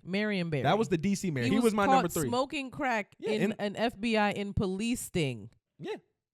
He was eventually sentenced to 6 months in prison. He was the mayor of DC. Marion Barry was that nigga. He returned to politics right after. It was Richard Pryor, LT, and Marion Barry for me. I'm just saying, Marion Barry was in my top 3. He went back to politics with the slogan, "He may not be perfect, but he's perfect for DC." And niggas voted him back in. Niggas fuck with Marion Barry, dog. I remember that when I was a kid. He was like, he did a little crack. We fuck with him. Who gives a fuck? That nigga had some good policies. Crack kept that man mind clear. Guess Whitney who Houston. was no. Oh. My bad. I just ran out of crackheads. She didn't do crack. She was doing coke. Whitney let us know very vividly. I'm sorry, she was a lady. I apologize. She was not poor. It's not about being a lady. She wasn't poor. That bitch was rich, and she was doing coke, not crack. She started doing coke when she was already rich. Salute. Who's so number one? put some respect on Whitney's name. It's Oprah Winfrey. Oprah did crack? Oprah did crack. So in 1995, Oprah, whose image is meticulously manicured, shocked the world when she admitted that in her 20s, when she was a news anchorman, her boyfriend had introduced her to crack. She claimed to have stopped using after they split up. So I'm telling you, crack was a normal wave, dog. Crack was a party drug. Yeah, niggas used to crack, like niggas used to match up rocks. That's used to- crazy. like how niggas match up like weed today, like they used to do that with the rocks. That's absolutely insane. For real. All right, We done with the lists. Yeah. Okay, so I watched this Netflix documentary a couple days ago. Tell Them You Love Me. So it's about this man with cerebral palsy, and he's nonverbal, and he gets a teacher, and they start having like a inappropriate relationship. So like, okay. Did they describe the inappropriate? Is it just like they were vibing inappropriately? No, it was physical. Like she was slapping it? Yeah. Jesus. Okay, get into it some more. Okay, so the teacher's name is Anna, Mm-hmm. and then the man with cerebral palsy, his name is Derek, but we're gonna call him D-Man because that's what they call him. Like that's what he wanted to be. Well, apparently that's what he wanted to be called. It's not Big 3. It's just Big D, and I got the video proof. My bad. So Derek grew up with cerebral palsy his entire life. He's been nonverbal his entire life, and his mother and brother had been taking care of him for his entire life. He didn't go to school or anything. Like he needed help doing literally everything. He didn't have any control over his hands or cerebral palsy. Basically assisted living. Yeah. So his brother goes to college, and he meets this professor who she says that like she works with autistic and nonverbal people to assist them in trying to communicate. So this is called facilitated communication. Mm-hmm. So the brother finds the professor. She claims she can help him communicate. So he's like, that's amazing. And he hires her, and he goes through the process of getting him to be under her care. So let's talk a little bit about facilitated communication, right? Mm-hmm. So facilitated communication or supported typing is when the facilitator would like support the person either by their hand, their wrist, their elbow, or their shoulder typing so that they can communicate. Like a puppet? Essentially, right? So facilitated communication has been debunked, and this is from like the Associated like Hearing Organization, like the official people. So their position statement on facilitated communication, the position of the American Speech Language Hearing Association, that facilitated communication is a discredited technique that should not be used. There is no scientific evidence of the validity of FC, and there is extensive scientific evidence produced over several decades across several countries that messages are authored by the facilitator rather than the person with the disability. Furthermore, there is extensive evidence of harms related to the use of FC. Information obtained through the uses of FC should not be considered as the communication of the person with the disability. So basically, if she got him typing, I want that cooter, it's not admissible in court. Okay, so they are working together. She realizes, she's like, oh, he's so much smarter than he seems. She tells his family that like he's been understanding everything that's been going on, and he's been like reading the. She told him he's a vibe. Yeah, he's been reading the street signs, and he's been like watching the movies, and he knows how to communicate. He knows what he wants to say. He just never could say it, and I'm helping him say it. So I'm just trying to see where we're going with here, where we're landing. So we're gonna skip forward past a bunch of stuff, and Talking about the romance. No, we're gonna go straight to that. So one day, she says that she's helping him type, and he types that he's in love with her, and she's like, I know, I love you too. And then he types, can I kiss you? And then she's like, yes. And then he's like, kiss me again. And then they kiss again. And then after that, So why he's shaking? while she's holding his arm. And no, but I'm saying like when they kiss. Yeah. So she gotta like aim at that shit. Whole time, baby, guess what? That nigga's just spazzing. She's married. Oh, that's how they start though. This is a white woman, and the disabled man is a black man. Okay, so this makes it's all making plenty fucking sense to me. He had the hammer. He had that disabled hammer. He was basically bringing down the wood. That's the only thing it could have been. Shit curved left. I don't know. That's the only thing it could have been. It couldn't be anything else. So Like, and then and when he got in it, it was like a vibrator because he just went crazy. the way What? What? Did I say something bad? I'm just saying. Like, what else would he do? I almost breezed past that, and I'm glad I didn't. But the way that was vile. That was vile. I was gonna breeze past it again, but I couldn't. That was vile, and only your brain would think of that. I'm just saying. He said that man is a vibrator because he got cerebral palsy. You just said he can't communicate, so salute. The way she describes falling in love with him, she's like, oh, he's an intellectual, because he started taking like college classes and stuff like that with her, with somebody. Okay. I didn't understand that part, but he starts taking college classes. He's like writing book reports and stuff like with other people and stuff like he can write.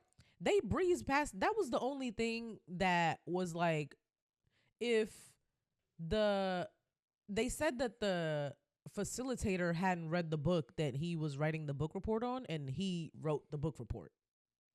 But then she said that it was like similar to a bunch of other people's in the class. Okay. So like, funny business. Yeah. They sit down, Derek's mom and brother, and tell them that they're in love. Or she tells them. She tells them that they're in love and that they want to pursue a physical relationship, and that she wants to leave her husband and take care of him and be with him. And then Derek's mom and brother swiftly remove him from her care. Immediately remove him from her care, right? She does some like weird stuff and tries to like have one last meeting with him through the facility that like had put them together. And the brother found out about this, and then he brought the police. He was like, that's really weird that you feel strongly enough about this situation to like try to do some shady shit. So then they bring the police in. I would feel like I'm hating. If that's my brother and he popping some shit off the Cerebral, like I feel like I'm hating. That's kind of like some pussy shit to me. But he can't consent to nothing. But that's my nigga, dog. I know that he would have wanted that. That's my brother. Like I know what he would have wanted. I did think about that. Like this is probably something that he wanted to experience. That nigga was happy. As a man, even if he ain't all man in his head, hold on though. There's a partner that wants it. Let's continue. Okay. I'm gonna take what I just said. I'm gonna take that back. They get the police involved. Eventually, there's an investigation going on because the school knows also. So there's an investigation going on, and the police bring in someone who works with disabled people, like a behavioral psychologist, and they evaluate Derek, and his evaluation is that Derek is functioning within like a pseudo reality, 6 month to like 3 year, like he's not functioning past like a 3-year-old's brain function. Okay. So like I don't think he wants sex. Like if his brain function is that of a 3-year-old's, I mean, like he's not thinking about that. So after they get that information, she is arrested and she goes to jail. She is in this documentary defending herself. I mean, that's her man. Like she's like, we were in love. Like, I have so much evidence that proves that this was working and blah, blah, blah. But it doesn't work. Like, facilitated communication just has been debunked for so long. It just doesn't work. Like, she was the one that was guiding his hand when he was saying that I love you and kiss me and all that stuff. Like, she fell in love with herself. Okay, let's get to the stuff that we really want to know. So she was just riding it the whole time? She said, so the mom asked her about it. She was like, how did you even make that work? She said that she brought like a yoga mat and a beach towel to her office, and that's how they did it. Oh, she the one. That's her dick. So you gotta let her have it. No, for real. No, honest to God, that's hers. She wanted it bad. She bringing in yoga mats and towels. Yeah, it was really bad. She respected that nigga a little bit. There was So she like propped him up. She probably laid him down. And then did she like stroke it like till it got right? It's gotta all work, right? Like, I don't know. It's just friction. I don't know if I wonder if she just like pushed the blood into it and then sat on it. Like she just held her hand with the blood in it. Like just pushed all the blood up to the tip. I think you are getting a little bit too vivid. Salute, my bad. Okay. Yeah, I think it's a little bit too much. I'm just trying to figure out how she got this shit off. I did find a little bit more information, and so her husband was black. Okay, so it wasn't like she wasn't getting it. She had 2 black children. Damn. She was just a meat goblin. Yeah. So I wanted to play this really quickly. Her husband's impact statement. Let me just explain it to you. I'm not gonna play it. Her husband basically said that she is a egomaniac. What is a narcissist? She said that she's a narcissist and that she likes having power over special people of color specifically. Mm-hmm. And that this is like a pattern of behavior with her, and that she does not think that she's wrong, and if she's out, she will do this again. So she went from colored man to special colored man. So she felt like she was already going down when she went first black. And then she was just like, okay, let me take it another notch. But it was really like, it was disgusting. Oh, for sure. Real. Like, after the whole time I'm like, okay, like she's here, she's obviously like, maybe she didn't go to jail. The documentary is like not even more than 2 hours long, so it's like it's not palpable as far as like content wise, but as far as like the amount of time you get all of the information is in, it's fine. It's Did he not nut? a long. Did the man with Why the cerebral are you palsy? still on this? I just want to know. Could he ejaculate? I don't. That's Was that not a part that something wasn't a talking point? No, because the conversation that they had about the details of their sex was between her and the mother. So like she was like, I felt uncomfortable talking about this with his mom. She called him her lover. I'm curious of the dynamic. You know what I thought was hilarious? She asked him what he wanted to be called, and he typed in D-man, because that's what like a old teacher used to call him. And then she was calling him the man the whole time during the documentary. I was like, this white woman. The man. The man. That's sick. Like, that's his name. The man. That's also bringing him down to just the lowest point. You're just the man. Mm-hmm. You're just the man. And then she put a D on it to be ethnic. D-man. His name is Derek. But the man is like saying D-A, like for the. And then she always racism. Took away like the typewriter when she was done. Mm-hmm. Like she never left it like with his mom or with his brother so that they could try to communicate with him. Puppet him. Yeah, she was like, that's fucked up. She would be like, oh, he doesn't want to wear this like this isn't his style because I would only know, and like he doesn't want to eat this and he doesn't want to listen to this type of music. I like that kind of behavior though. You know me. I like that kind of talk. Do you? Yeah, if you in my vegetative state and someone trying to do some shit to me, you better be like, nah, nigga. Only if he's in a vegetative state. For sure, 100%. Don't be telling me what to do. That's why I said do you, because I was like, who the fuck is gonna even in a vegetative state? But she's doing that to other people on my behalf. That's a different. You know what this made me think about? What? When you told me this? You know who Helen Keller is? Yeah. You know she's a myth, right? You know what's funny? Her husband brought up Helen Keller.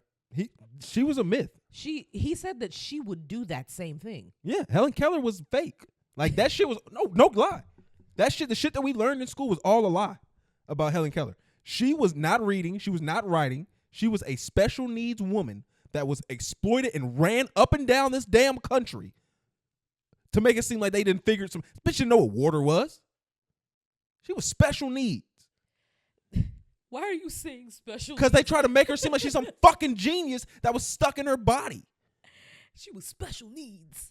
Like, I'm just saying, like, Helen Keller, I promise to look it up. Helen Keller was a myth. They lied about everything, all the little events they said she did, all the little feats they said she accomplished, all fucking lies. Just like this lady. Helen Keller was a myth, dog. If she was deaf and blind. And she couldn't hear. How could she have done Well, you said deaf. that? Deaf, blind, and mute. Yeah. Like how Shit was just like random noises she would make. Stop, young. That's fucked up. That's fucked up. That's fucked up. Me about to do Yes, that? that's fucked up. Don't do that. That was but no, Helen Keller was a handicapped woman that the public tried to turn into some like newspaper clipping. I had to like snuff it down. That shit was crazy. That was sick. That was fucking nuts. Well, I mean, I'm glad we lightened up the mood with the Helen Keller then. We can get into this other shit. Yo, you are a sicko, yo. You're a dark woman. I was about to listen. I had deaf friends before, so I know what you know the noise make. I always thought it was fly when like the thank deaf God nigga, they knew how to read lips because I didn't know sign language. I always thought the deaf nigga was fly where he would like could talk back to you. He would just like I said, the read lips nigga. I always thought they was fly, but they never made it feel like you had to like treat them like they was bad. You know, like no, treat them like they was like you had to help them. They don't like people don't like that. Like no, like they were broken or something. They could just talk to you. You could just talk to them and not really even notice. But no, we got to get into this football player, yo. Shout out to this nigga, dog. Ran off on the plug twice. Terrell Lewis of the Eagles, Philadelphia Eagles, was caught up on a X post in which you can't really make out if it's him or not, but you see a woman completely naked, another woman with the phone. She booty butt naked. It looks as though some type of exchange was in the midst of happening, and then my boy took off or ran off on the plug twice. This is what the first thing that came to my head. I was ecstatic because the hallway looked like it was a good like 30 yards, maybe not 30 yards, probably 30 feet. Mm-hmm. My boy took off. He did. But and then she took off, and then she kept up with him for a little bit. And that's what I was thinking. This nigga need to get cut, right? Like, there's no reason why a naked hooker first of all is keeping up with you. Nah, you remember on Boondocks when she chased pimp named Slickback in her heels for miles? Yeah. A hoe gon' run after her money, point blank, period. Like, there's nothing that women like that care about more than they bread. Apparently, the girl who posted, she had an adrenaline rush. I think it was two women. I think she was doing like a two-way. Like, he had two chicks, and they just kind of worked together. And so I guess they had the camera up just to make sure everything was going to go down like it was. And that nigga played that shit good. You barely could see him in there, and he was gone. Then Shawty gonna post the entire team in the shit, and Shannon Sharp and ESPN just had the whole little list on that thing. You should have just paid for the pussy. No, bro, I'm not mad at you, bro. This is just like the drug game. This is just like the drug game. If a nigga run off on your drugs with you, it's just part of how it is. You should have been more keen. And then I feel like you should get a deposit like 50%. I'm trying to figure out, right? That's bad hoeing. This is bad pussy management. Yeah. Don't y'all, I'm sorry, I don't know anybody who has sold a pussy ever, But I would assume that you would get a 50% like before and then get the rest later, so that doesn't happen if you a hoe of a certain like caliber. I mean, there should be a deposit, or at the very least, the cash on the dresser while this is going down. I gotta put a deposit down everywhere else I go, with my nail tech, with my hair salon, when I do my eyebrows, when I do my lashes, everything you gotta put a deposit down. So why wouldn't I have to put a deposit down for the pussy? I mean, this shit makes perfect sense to me because whatchamacallit said it best, man. Gunplay, when he was talking about his pimping days, he said the women who were the best to pimp were the white women. He said because they were very much so self-sufficient. He said when you try to pimp the black women, oh, I need my hair this, I can't be here, I can't. And you just see right here, y'all black women, y'all need pimps. Y'all can't be in this underworld and not have a pimp. No, don't do that eye rolling shit. This is what pimp is necessary. When you got a big, brolickly football player. This is not the conversation that we are really about to have right now. Why not? Pimping being necessary because these men be brutalizing these women. That's why you need a pimp. The pimps, that's what I'm talking about. Well, I'm not here to speak on that. I'm just saying that there is sometimes like I gotta sell my body and then I gotta get fucked up by you and give you. You don't have. I don't think you have to get fucked. You have to give the money up. But it's part of the game. Is it better that you get the money and it just goes to me, or you get ran off by the football player that makes $1 million a year? Girl, why didn't you have a gun? What that gonna do? She's just gonna make the shit messier. You need a pimp. Like, these endeavors are just necessary. This is what a man is here for, to provide protection for you. You should have just paid for the pussy, because now we all know that you was paying for pussy. Like, we wouldn't have known any of this happened. It would have all been discreet. You would have just went about your day, and then you would have been out maybe like $1,500, whatever she was charging you.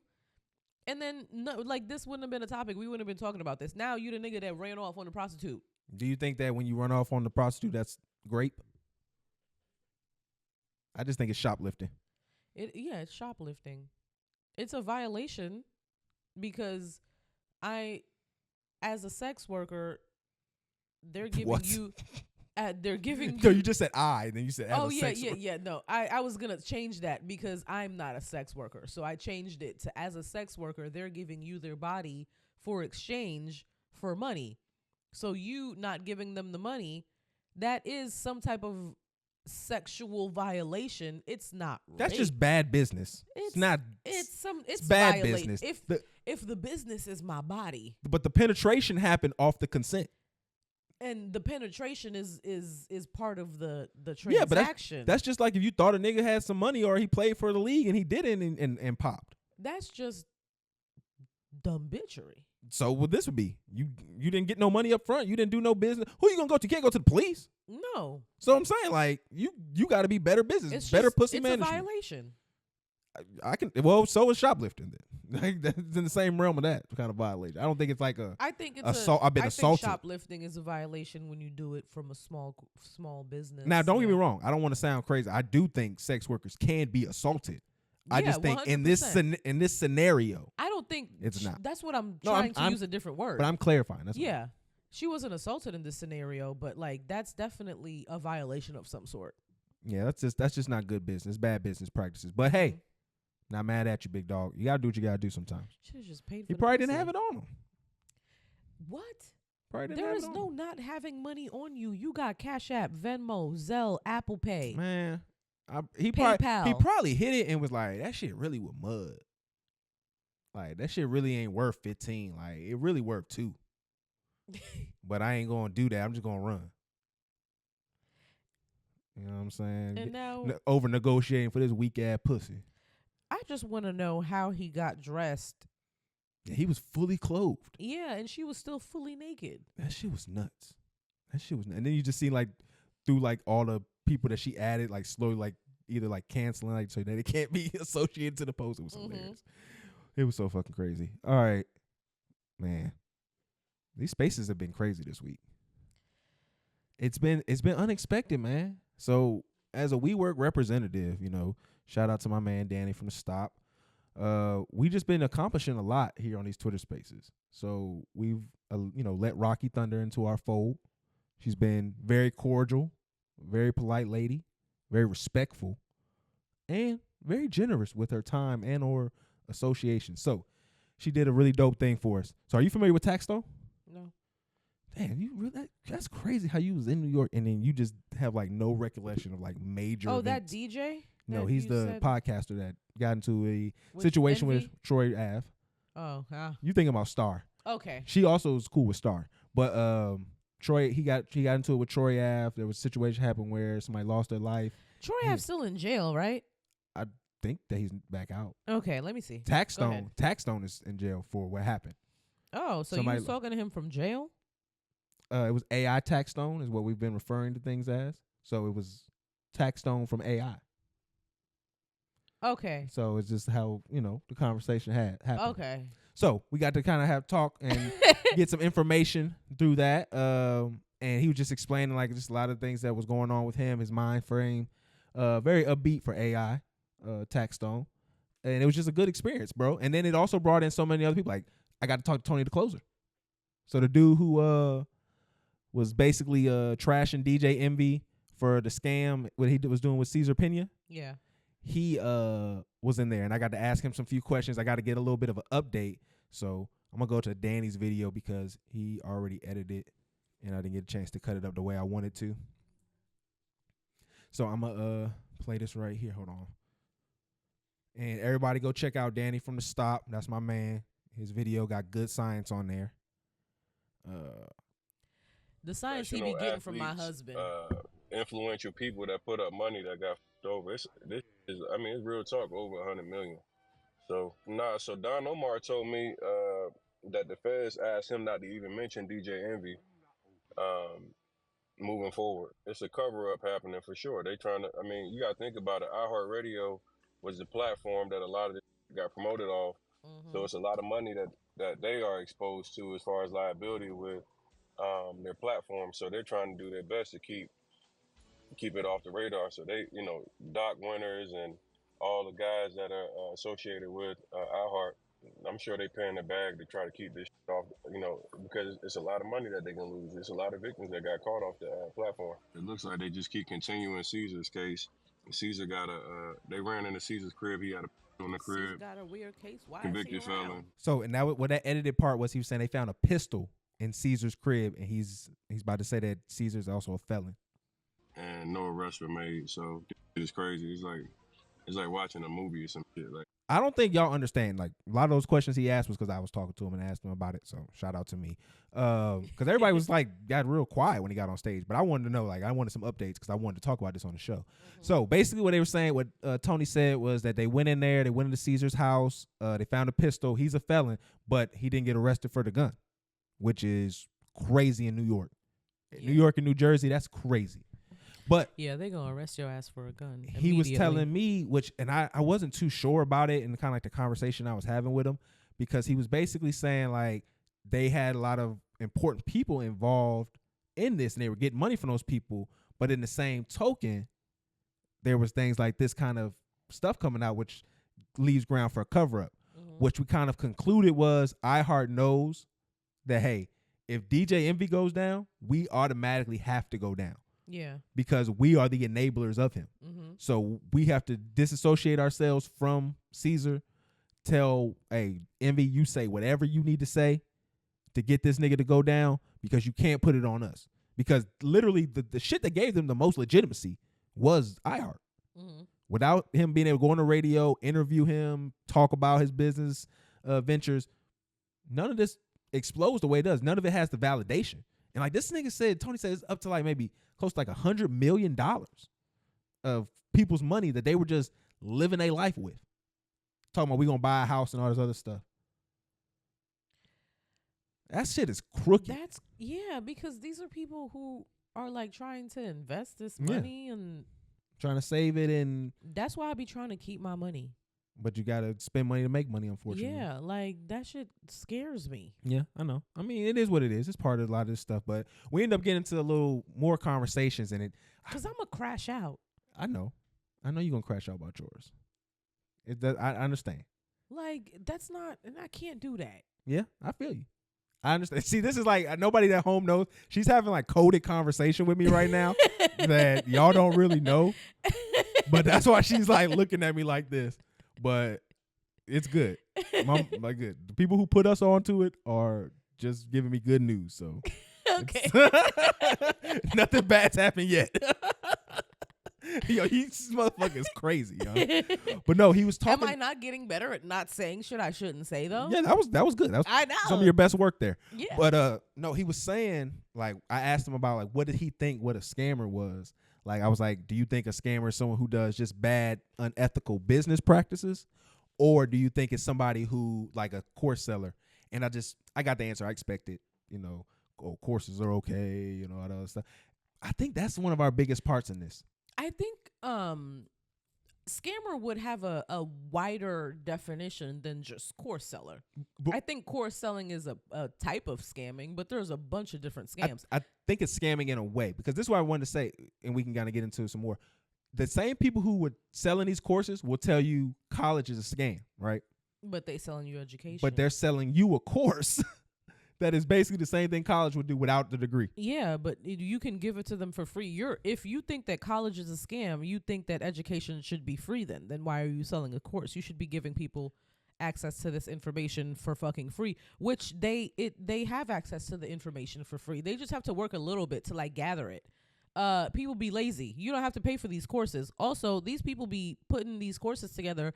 Oh, how I make $100K in a month by selling this course to your dumb ass. She not selling nothing else. Nothing else. That's why they say what was the old adage? Those who can't teach. Yeah. So the reason why you're not like that was always the funny thing to me is like, why are you focusing on selling me this? Also, we definitely gonna do a podcast course. We gotta get I that. want your money. That's crazy. I like Chanel. But no, I'm trying to figure Chanel. I like Don't hit the mics. bags. Give me money. Give me money. Little scammer right here. But this is why the thing, and I feel as though we don't focus in on that being like the problem. I'm not gang affiliated. Just please take that. Make sure we have that. I'm not gang affiliated. You are nuts, though. You know that. And you're trying to take the whole conversation away from our destruction of black capitalism. Okay, go ahead. I'm done. And you just want to be a dilly-dallying and laughing like a misfit on your shirt. But no, I'm just being honest. I just think that's just one of the issues that we have, where it's like we don't explain exploitation the way we should, and we think that like, oh, this kind of information is okay, when it's like we're not addressing the problem. I wanted to get into the conversation deeper, but I just didn't want to be a buzzkill, because I felt like I was gonna start bodying shit, and then niggas would be like, "Oh, who's this weirdo?" Yeah, but you should have did it. You should have showed them that your intellectual superiority is a thing. Well, I mean, to me, it's just the conversation wasn't vibing that way, and then I feel like I got people more comfortable to ask other people about their beefs and what was going on, because everybody was so forthcoming. We had Memphis Bleak on stage. Oh wow! Later on, I wasn't on stage with them. I didn't feel like that was gonna be my environment, so I just sat and listened. But they had Memphis Bleak. We got to talk to him. My man Dub did a good job. Jameson, who I've become a recent fan of, they did a really good job co-hosting the space with Rocky. There was Big Body. Do these niggas subscribe to our page? Yeah. Okay. Well, I know Dub does. I'll get Jameson. Shout out too. to you, Dub. Fuck the rest of y'all. I'm That's kidding. fucked up. But they had Memphis Bleak, Big Body Benz, from Marrow. Remember Marrow from Decent Marrow? He came in for a little bit. They had B Dot was in there for a little bit. It was pretty dope. I love Marrow. He has like, it was interesting. He did leave really early though. He left like really early in the conversation. Marrow, like he just came in, said what's up to Tax, and then left. Okay. It was really suspicious. Like he was kind of. He said he had some stuff with some family, but because he has lots of kids. Yeah, but it was just funny to me. It was like maybe he didn't want to be a because it was a big space. Dominican, so I'm sure a lot of his family is at his house a lot of the time. I'm just saying it was a big space, so that's why. But no, it was overall it was dope. Everybody kind of got into conversation. Memphis Bleak is funny. He is a really funny dude. I didn't know he was bald head on them do-rags. I thought that nigga had, he told us. Why you got them do-rags on? Because nigga was like, oh, you got the waves. I know you always got the do-rag. He said, bro, I was trying to protect my head. Like, I ain't want y'all niggas to laugh at my chrome dome. Yeah. So that's why he kept the do-rag. That's hilarious. Oh, but man, hey, Spaces is growing. Shout out to the WeWork guys. We doing big things, so you just gotta be able to know. And like I said, you never know when you gonna be made content. Y'all need to read the terms and conditions of these Twitter apps that y'all on, because y'all cannot be mad with folks who talk about audio content, turn your audio content into audio content. It's gonna be crazy, man. Y'all want attention, y'all gonna get it. Yeah. Just believe that. All right, man, we gotta talk about this plumber since we into this conversation now. Yeah. Did they ever announce this gentleman's name? I hate that we do this to people. It's one of these pop the balloon and find love shows. This one particularly, I am ashamed to say I am subscribed to. It's with Arlette Amuli. Okay, hold on. I'm gonna play the clip. I think that's the one. Hold on. So this was the clip that was probably the funniest. So this nigga is pulling up to the 20v1 or whatever, the pop the balloon game, and got his shirt all open. Shirt too small for him. He about to break out that shit with one neck flex. Too small for him. No neck at all. Sorry, brother.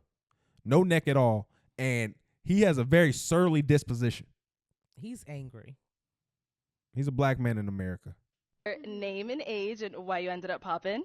My name is Kayla. I'm 23. Originally, I was not going to pop my balloon because I know a lot of them popped it because he was being, I guess, arrogant. But to me, I like my man that's not going to sit in every girl's face and, complimenting them, So I didn't find that offensive to me. But when they started what was going on, I'm very, I don't want to say I'm argumentative, but I don't want my man to argue back with me because then I feel like it's going to always be a problem. That was the only reason why I popped my balloon, because I was just like, dang. But then with me, you kind of got a little bit catty with me. You a little sassy just a little bit. That was disrespectful. And since you want to come at everybody over here, I'm going to get at you too. You kind of look like a Ninja Turtle. You're not that cute. You need to relax. You stocky look like as a hell. Ninja Turtle, and I was trying to be respectful, but you was really coming out like I didn't like it. I'm from the South, and I can handle a lot of criticism and stuff like that. But the way you was coming, you just ain't like you got it all like that. And I guarantee you probably got a roommate at home, and it's just not giving anymore. Yeah. Well, let me say this, Queen. I'm a licensed plumber. So, and I do real estate and property management. I live downtown. So what you do I live downtown. I stay by myself, Queen. And you're not even qualified to be even talk about it. You definitely not. If anything, it was one of these two. I wasn't even looking your way. You and ain't the one my that type. you wanted popped if I seen you, that's fine. So That's totally fine. Okay. But one thing about So he ends up coming on social media and says that he lost his job. Man, I really love plumbing. Because people were calling up to his job. I'm good at it, and they got that taken away from me. Y'all are sick. They called the company 500 times and are messing up business. He did look like a Ninja Turtle. So we know this is a lie, right? We know this is a lie, right? What? That he got fired from his job because of this. I don't know. We know this is 100% lie. The reason why we know it's a lie, because if you're going to fire somebody, which he probably is in management if they're going to fire him over this. If you're going to fire somebody, you're going to also take your moment to grandstand. Meaning there's also going to be an associated post with this saying, just like with the white girl, hey, we don't stand for this. This is not part. There's nothing here. Nobody has produced that. He's just saying that for clout. I don't understand why it's not that. He wants to get into social media. Well, yeah, obviously. That's why he was there in the first it's place. 100% a game that he's doing. This is, for one thing, too, if you're a plumber, let's be honest. I think he also talked about the date that he ended up going on. Him and the girl didn't even make it outside no, there, it 10 was minutes later. 5 minutes. The one that he won, the one that he selected. Yeah. But it doesn't even when you're a plumber and you're really good at your job, you don't even really have to be with a company to make a living wage. No, so you can be completely freelance. Yeah, so the fact that if you're any good licensed plumber, you're going to find work wherever regardless. It's not going to be that hard for you. There's not going to be a lot of people running around to do that kind of dirty work. You're going to be straight. That's what I feel like this is all just a game. He's just playing into the game. I don't think he's going to become that popular. I don't like the way he looks at all. He reminds me of that dancing gorilla nigga, just too big. I think if he doesn't do nothing crazy. Big in an unattractive way. He could definitely do a Kevin Samuels type shit. Put that nigga in a suit and then he just add the exercise and shit into his. He definitely has to do content that appeals to men because his whole aesthetic, that body type, that's for the male gaze. That's not for the female gaze. So, okay, let's get into it. Why do women hate when a man is disciplined and cares about his body? Because that's not it. It's the gigantic muscly men. What do y'all think? Like The Rock. Can I ask you a question? When you see that, do you think like caveman brutality type? Like, because why isn't that appealing to women? It's physically not appealing. It's not. I'm saying, but why? It just does not look good visually to the eye. It has nothing. I don't know if it for anybody else has anything else attached to it about like what this man is like, but I just think that like the whole like if you have the like shoulder muscles that connect to your neck, it makes your neck look shorter. It makes you look like you can't breathe. It's just unattractive, and I feel like women like a slimmer, pudgier fit. Yeah, like a slimmer. Women are horrible. Yeah, like I feel like we definitely prefer a dad bod or like a slim, skinny guy over like that big old muscular man. You can. There are definitely muscular types that women absolutely lust over. You know, like the Michael B. Jordans, like the like the kind of triangular shape. Slim athletic frame. Slim athletic. But if you're like, boom, boom, boom, boom, I do steroids. Like, who is that for? That's not for us. The reason why I asked that is because, like, to get that kind of body, you have to take chances, meaning, like, you have to be a risk taker, even if you are using steroids. And then also, you have to be disciplined.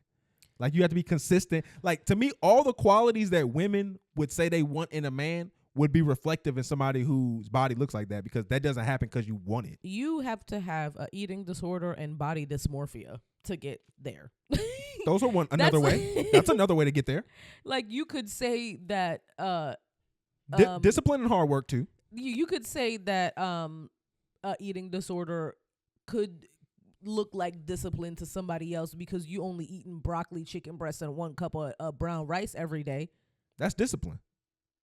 That's an eating disorder. Debatable. Like, if you're obsessed and you count, because eating disorder means you're eating. If you count every single calorie and you're obsessed with what you eat and it stresses you out, you have an eating disorder. I think that there's a little bit different. I think there are a lot of bodybuilders. Because by that argument, every diet is an eating disorder. It is. There are a lot of bodybuilders and like fitness health people for sure who fully just have eating or body disorders. dysmorphia is a real yeah. And then I think that's what that is too, because why do you think you need that many muscles and you're a regular man? Because he's a plumber. You need a strength down there. It's because he's 5'4". Yeah, he was short. Only short niggas ever feel like they need to get that big is because they have some type of Napoleon complex and they feel like they need to make up for the length, so they get wider. And we don't want that. Only gay men want that. That's crazy. Only gay men want that. That's insane. And I don't even know if gay men fully want that, because I feel like gay men also prefer the slim athletic build. I think they like the washboard abs a little bit. I think he's somebody washboard abs, yes. But what else is it attached? You can have washboard abs is attractive, but like, is it attached to a giant gorilla of a man? Well, he is a gorilla of a man, just a smaller gorilla. That is unattractive. He's like a chimp. Like a chimp. He's like a little person gorilla. A little gorilla. A magrilla? That's hate. That's hate. Yeah, like his build is just, and I've seen women talk about this over and over and over again, and I've seen men be surprised at the types of men that women like. And hey, man, look at this is what it comes to. Damson Idris. This is what it comes down to. Does he have muscles? I don't think he has a muscle. If you want to get the praise for your efforts as a man, you just clearly got to fuck a dude, because he's the only one that's going to appreciate it. These women won't. They want to control us. They want us to be weak and flabby so they can take advantage of us. And it goes into something else I saw on the internet. So they talked about like before it was like, next time you think someone's a gay man, ask yourself, maybe he just likes white women. I saw that and I gagged. He said that that's not what he said. He said that gay men and men who strictly like white women give off the same energy. I was thinking about that a lot. And it's hard to differentiate whether this man is gay or whether he just likes white women. And then I thought about it. It's for real. And I was like, holy shit, you're right. So how hard did you think about it? Because I thought about it really hard. I thought about it really hard, so hard that I brought it up to 2 of my other coworkers who were black women. And as soon as I said that to them, they were like, was there any accountability though? What type of See, fucking that's why you accountability wasn't do we have thinking to it. take for You that? wasn't thinking it as hard as I was thinking. Because What does let's that ask, have to do with be- you? there's- You think that black men have to present themselves to be more masculine? Yes. When they like black yes, women. I think that white women do not require the same level of masculinity performance that black women do. And it results in looking like, oh, because he didn't have to perform like that, That it just might- looks like he's gay to you. That might be valid. It's the truth. Y'all are toxic. Y'all have a toxic view of masculinity and then hate when a toxic brand of femininity is put on y'all. Why do you think black women have a toxic view of masculinity? Because that masculinity has been something that's been deprived from them, either from not growing up with a father in the home, either being assaulted or hurt by a man. Like, good masculinity is something that's been deprived from a lot of women. Okay. And so y'all have to put this hyper masculinity on things to make it worth y'all selves, because y'all can't just fall into a guy. Fuck him. He's got he has to be worthy. He has to have all of these X and Y things. Yeah, you have to trust somebody first. It's not even about trust. You don't even trust the nigga. He has to have something. He could be a fucking sleazeball, but because he has something, he now falls into a more masculine approach because he's super tough and aggressive. Now he doesn't get locked up because he's trying to be super tough and aggressive for the women. Like, it's a poison. It's a poisonous idea. It's true though. It's true. Like, that kind of aggressiveness. Like, when you look up dudes and they get into altercation, you know, it's the one thing they thinking about. Oh, did the women see? Did the girl I like see this happen? Like, that's the first thing on a nigga's brain on some shit like that.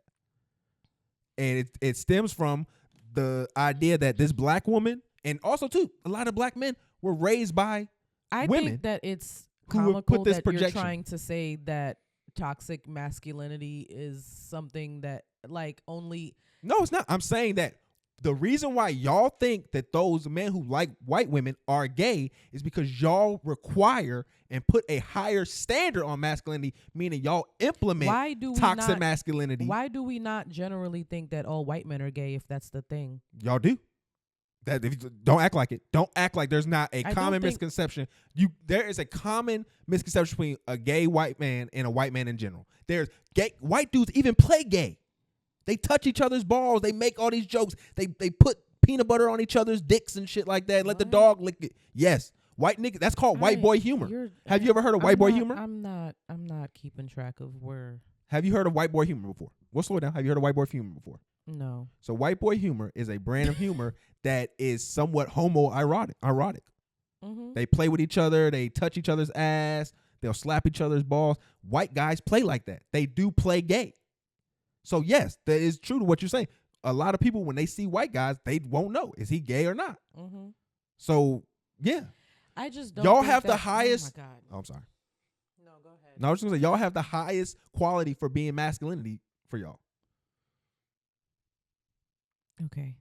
It's a lot to think about. I just think it's comical that you're trying to place the blame on black women when like our examples of masculinity come from who?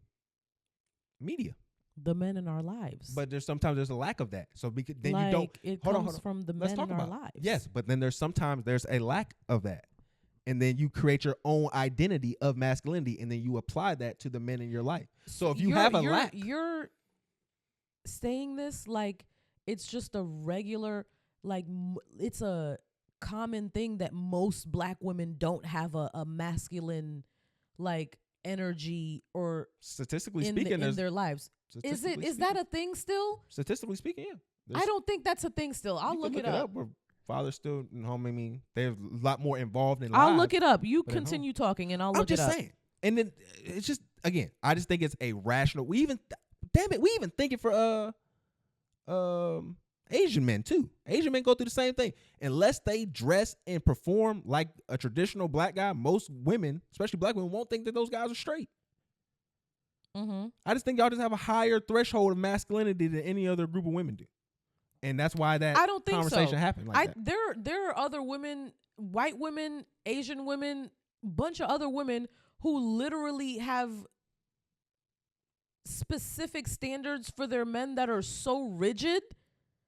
Like, it's not just black women that are doing that. And I think it's really fucking damaging. And I'm also surprised that you think that black women have these specific standards that are too rigid or too toxic in masculinity versus other women. That's not the fucking case. I think that is something to that. There's some credence to that I don't think so. And I think it's concerning that you think that. Why?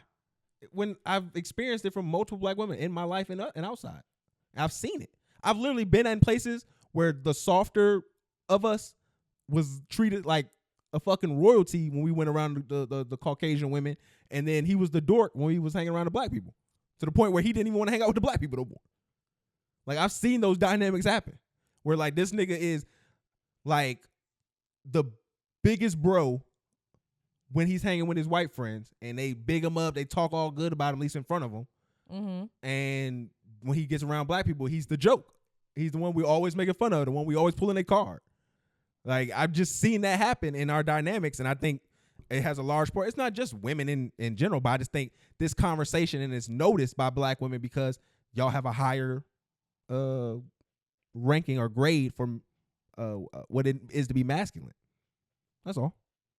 Like, it even makes me think of this one girl I used to follow on Instagram. She does like what's the bodybuilding type stuff? And the dude that she's with is like a gorilla looking white guy. Mm-hmm. Like big back, big arms, all sorts of stuff. But it's like there's just a high marker for masculinity. I know you don't care about. There's just too much numbers to read through. Did you see the Lil Fizz fight? No. That nigga fucked up so bad. Oh my God. Nigga, you embarrassed every light-skinned nigga on the fucking planet. So he was on a podcast, and he just got into a little altercation with a gentleman who was twice his size. Where he fucked up first. It was so many problems in this. He starts getting into it. First move, he messes up. He stands up first. So now you've already showed you're aggressive. And now everybody in the room is expecting aggression from you. Mm-hmm. So now he has to talk shit the whole time. He don't look like he can back up a thing. The dude is sitting down, not scared, the entire confrontation. So in my mind, another part where you messed up, Fizz, is you didn't attack while the iron was hot. The man was open. He was a victim. He was ready. He was sitting there right there. You could jump on him. Your best time. You got to get him to. When you're a small guy or guy is bigger than you that you're fighting, your best bet is to get him to the ground first. Because then now you have leverage. You can go. He never took advantage. He had a homeboy with him that was, I guess, part of like the host of the show. He's talking to, hey, bro, you letting this man talk to me like that? Other nigga like, bro, this ain't loving hip hop. It ain't gonna end for you the same way. Ain't nobody here to say cut. Like, he talking big boy shit. Yeah. So then the homeboy moves out the way. So I'm thinking to myself, this is where you attack. Because this is no other way that this is gonna go down. He moves over too slow. This big motherfucker stands up. Start towering over this nigga. Why Fizz start pushing him? Nigga, you got to take him to the ground. You have to punch him in the jaw. He grabs Fizz like a little boy by both arms and does a fucking bull rush to the corner, taking Fizz off the ground into the corner. The video that was circulating was so crazy, right? It says Lil Fizz in a fight during a show or interview. You don't see Lil Fizz to the last 3 seconds of the video. That nigga got hemmed up in the corner and almost lost his fucking red life. These red niggas we can't operate like this. We have to be smarter and more intelligent. Fizz look like you ain't no fighter. You a bitch. Like he get his ass beat. Omarion probably would have beat your ass if he wanted to. If he really wanted to. If you, but he didn't want to waste the energy. High key. If you were ever the smallest person in an altercation face to face, you have to attack off rip. You can't do that. And you gotta attack low if they hire, because he was in a chair. Lower center of gravity.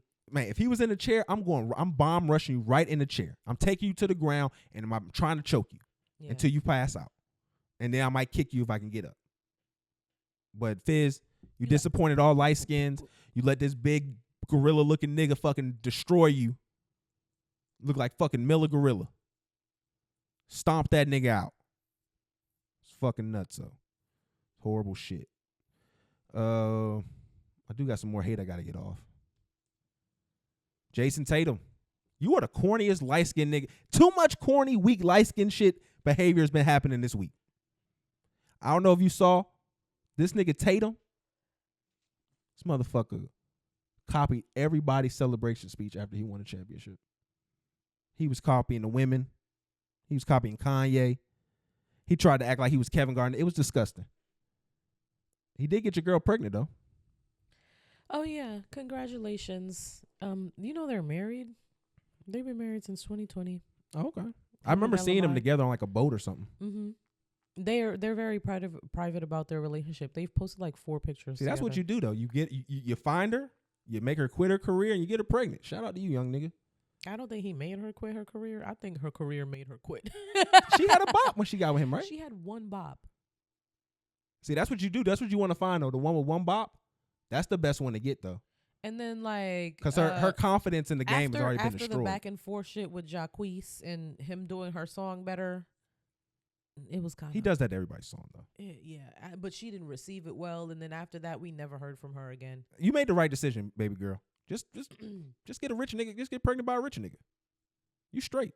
Yeah. He got 1 little kid in front of him. It's okay.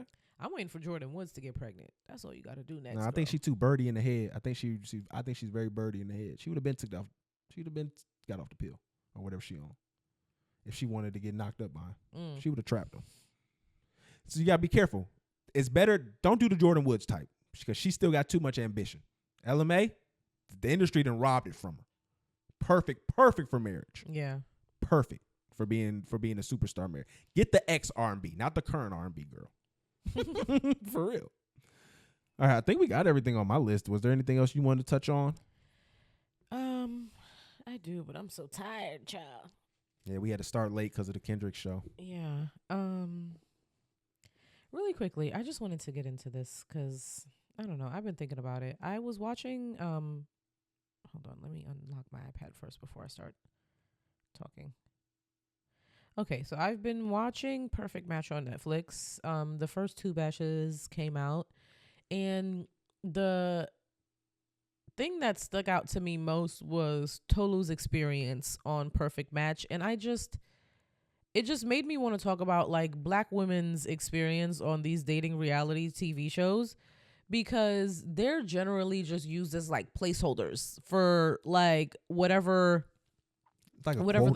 the guy wants to do next. No. So like in Perfect Match specifically, like somebody will like match with Tolu just because they have like nobody else to match with, and they just like want to stay in the house. She's gorgeous, she's bubbly, like it doesn't matter like what these Black women look like. They're always like literally like last thoughts on these shows, and it's disheartening to watch as a Black woman. But then at the same time, why do you think Black women keep going on these shows? Because they want attention. Like I was watching somebody, I forget who it was, but he was like, basically Netflix casts Black men who only date white women and Black women who only date white men, and they know exactly what they're doing, and that's why you're seeing these things play out how they play out on these shows. On Perfect Match specifically, like Tolu's first match was Dom, and he hated her guts the whole time. This was his second season. Mm-hmm. The first season he only matched with white women, like brunettes, like that's his type. And then she matched with Chris, and then she's just like talking with both of them. She was just talking about how like electrifying the connection was and this and that and blah blah blah. And it's just like, girl. But does it ever feel like that with them? Like that's what they kind of, it seems like they're there just all for that kind of attention. It's not really to find like a real connection. And it just also seems like they kind of go after people who would fall in line with that. Like, let's just be honest.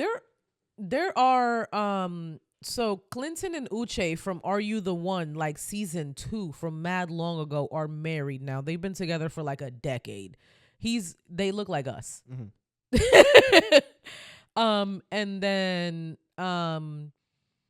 there are two couples from Love Island UK that are black women. There's one black woman with a black man and one black woman with a white man, and they're still together, have been together for years. Mm-hmm.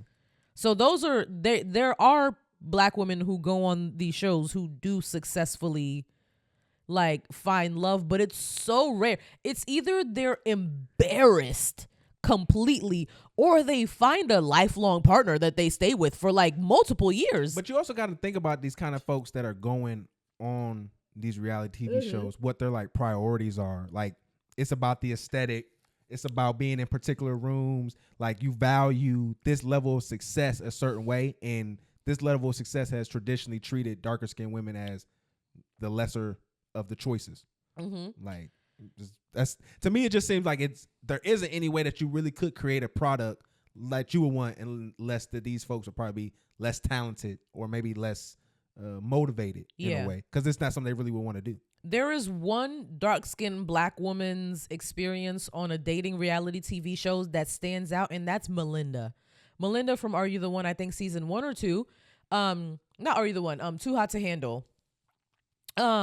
She was on this season's Perfect Match. So Melinda, she was like a fan favorite, like dark-skinned black woman. Like her experience on the first time I saw her on reality TV, everybody wanted her. All the girls wanted to be her. Like, it was a completely different like archetype for like a black woman on one of these shows. I was like, how is she doing this?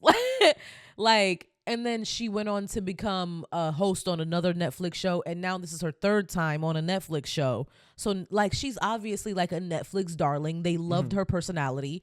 She got into an argument with one of the girls on this show. It doesn't matter what it's about. In the confessional or in her confessional, she's like, I'm not about to let her make me the angry black woman. I worked hard to not be the angry black woman.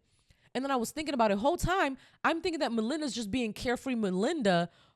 No, she was carefully, meticulously crafting her image so that she didn't look like the angry black woman, so that she looks carefree and bubbly. She might be that, yes, but she probably has to lean into that more so that like she's always aware of what she looks like. And the fact that she can't raise her voice this much. She didn't raise her voice during that argument. Francesca was yelling at her. She didn't yell. Yeah. She knows it's a win-lose situation. When you're arguing against a white woman, she's like, no, we're not doing this. And you're not going to make me look like I'm an angry black woman. I'm trying to be a girl's girl. So like, even when I think that a dark-skinned black woman is having such an easy time on one of these shows, no, she's over here planning things. Working 3 times as hard to get half as much. I blame Omarosa. Omarosa was an iconic bitch. She made the aesthetic of being the white man's bed wench popping. Yeah. Mainstream. Yeah, Just talking about it. That was her aesthetic. That was her aesthetic with Trump. Even though there hasn't been rumors of them having been physical. I don't think that was her aesthetic, was like, you're the confident black woman that's puppeting these inferior white men type thing. Yeah. That was like her goal. All right, I think that was good, man. Good show. Yeah. Proud of you. You did good. Leslie on this time around. I think that was good. We'll work on that. Get you some coffee next time we do it. It's late. Yeah. So you can be... I'm usually fully asleep by now, so... energized. Yeah, man. Everybody hates Chris announced the animated show. I just wanted to say that I don't want that because the mother on that show was terrible. I hated her. She's a terrible fucking person. Tisha? Yeah. Like in real life, you don't like her? Or you like mom? The mom on the character. I like Tisha Campbell, Tisha Arnold, Tashina, Tisha Arnold, whatever. And I also think Terry Crews and Chris Rock as a combination of 2024 is a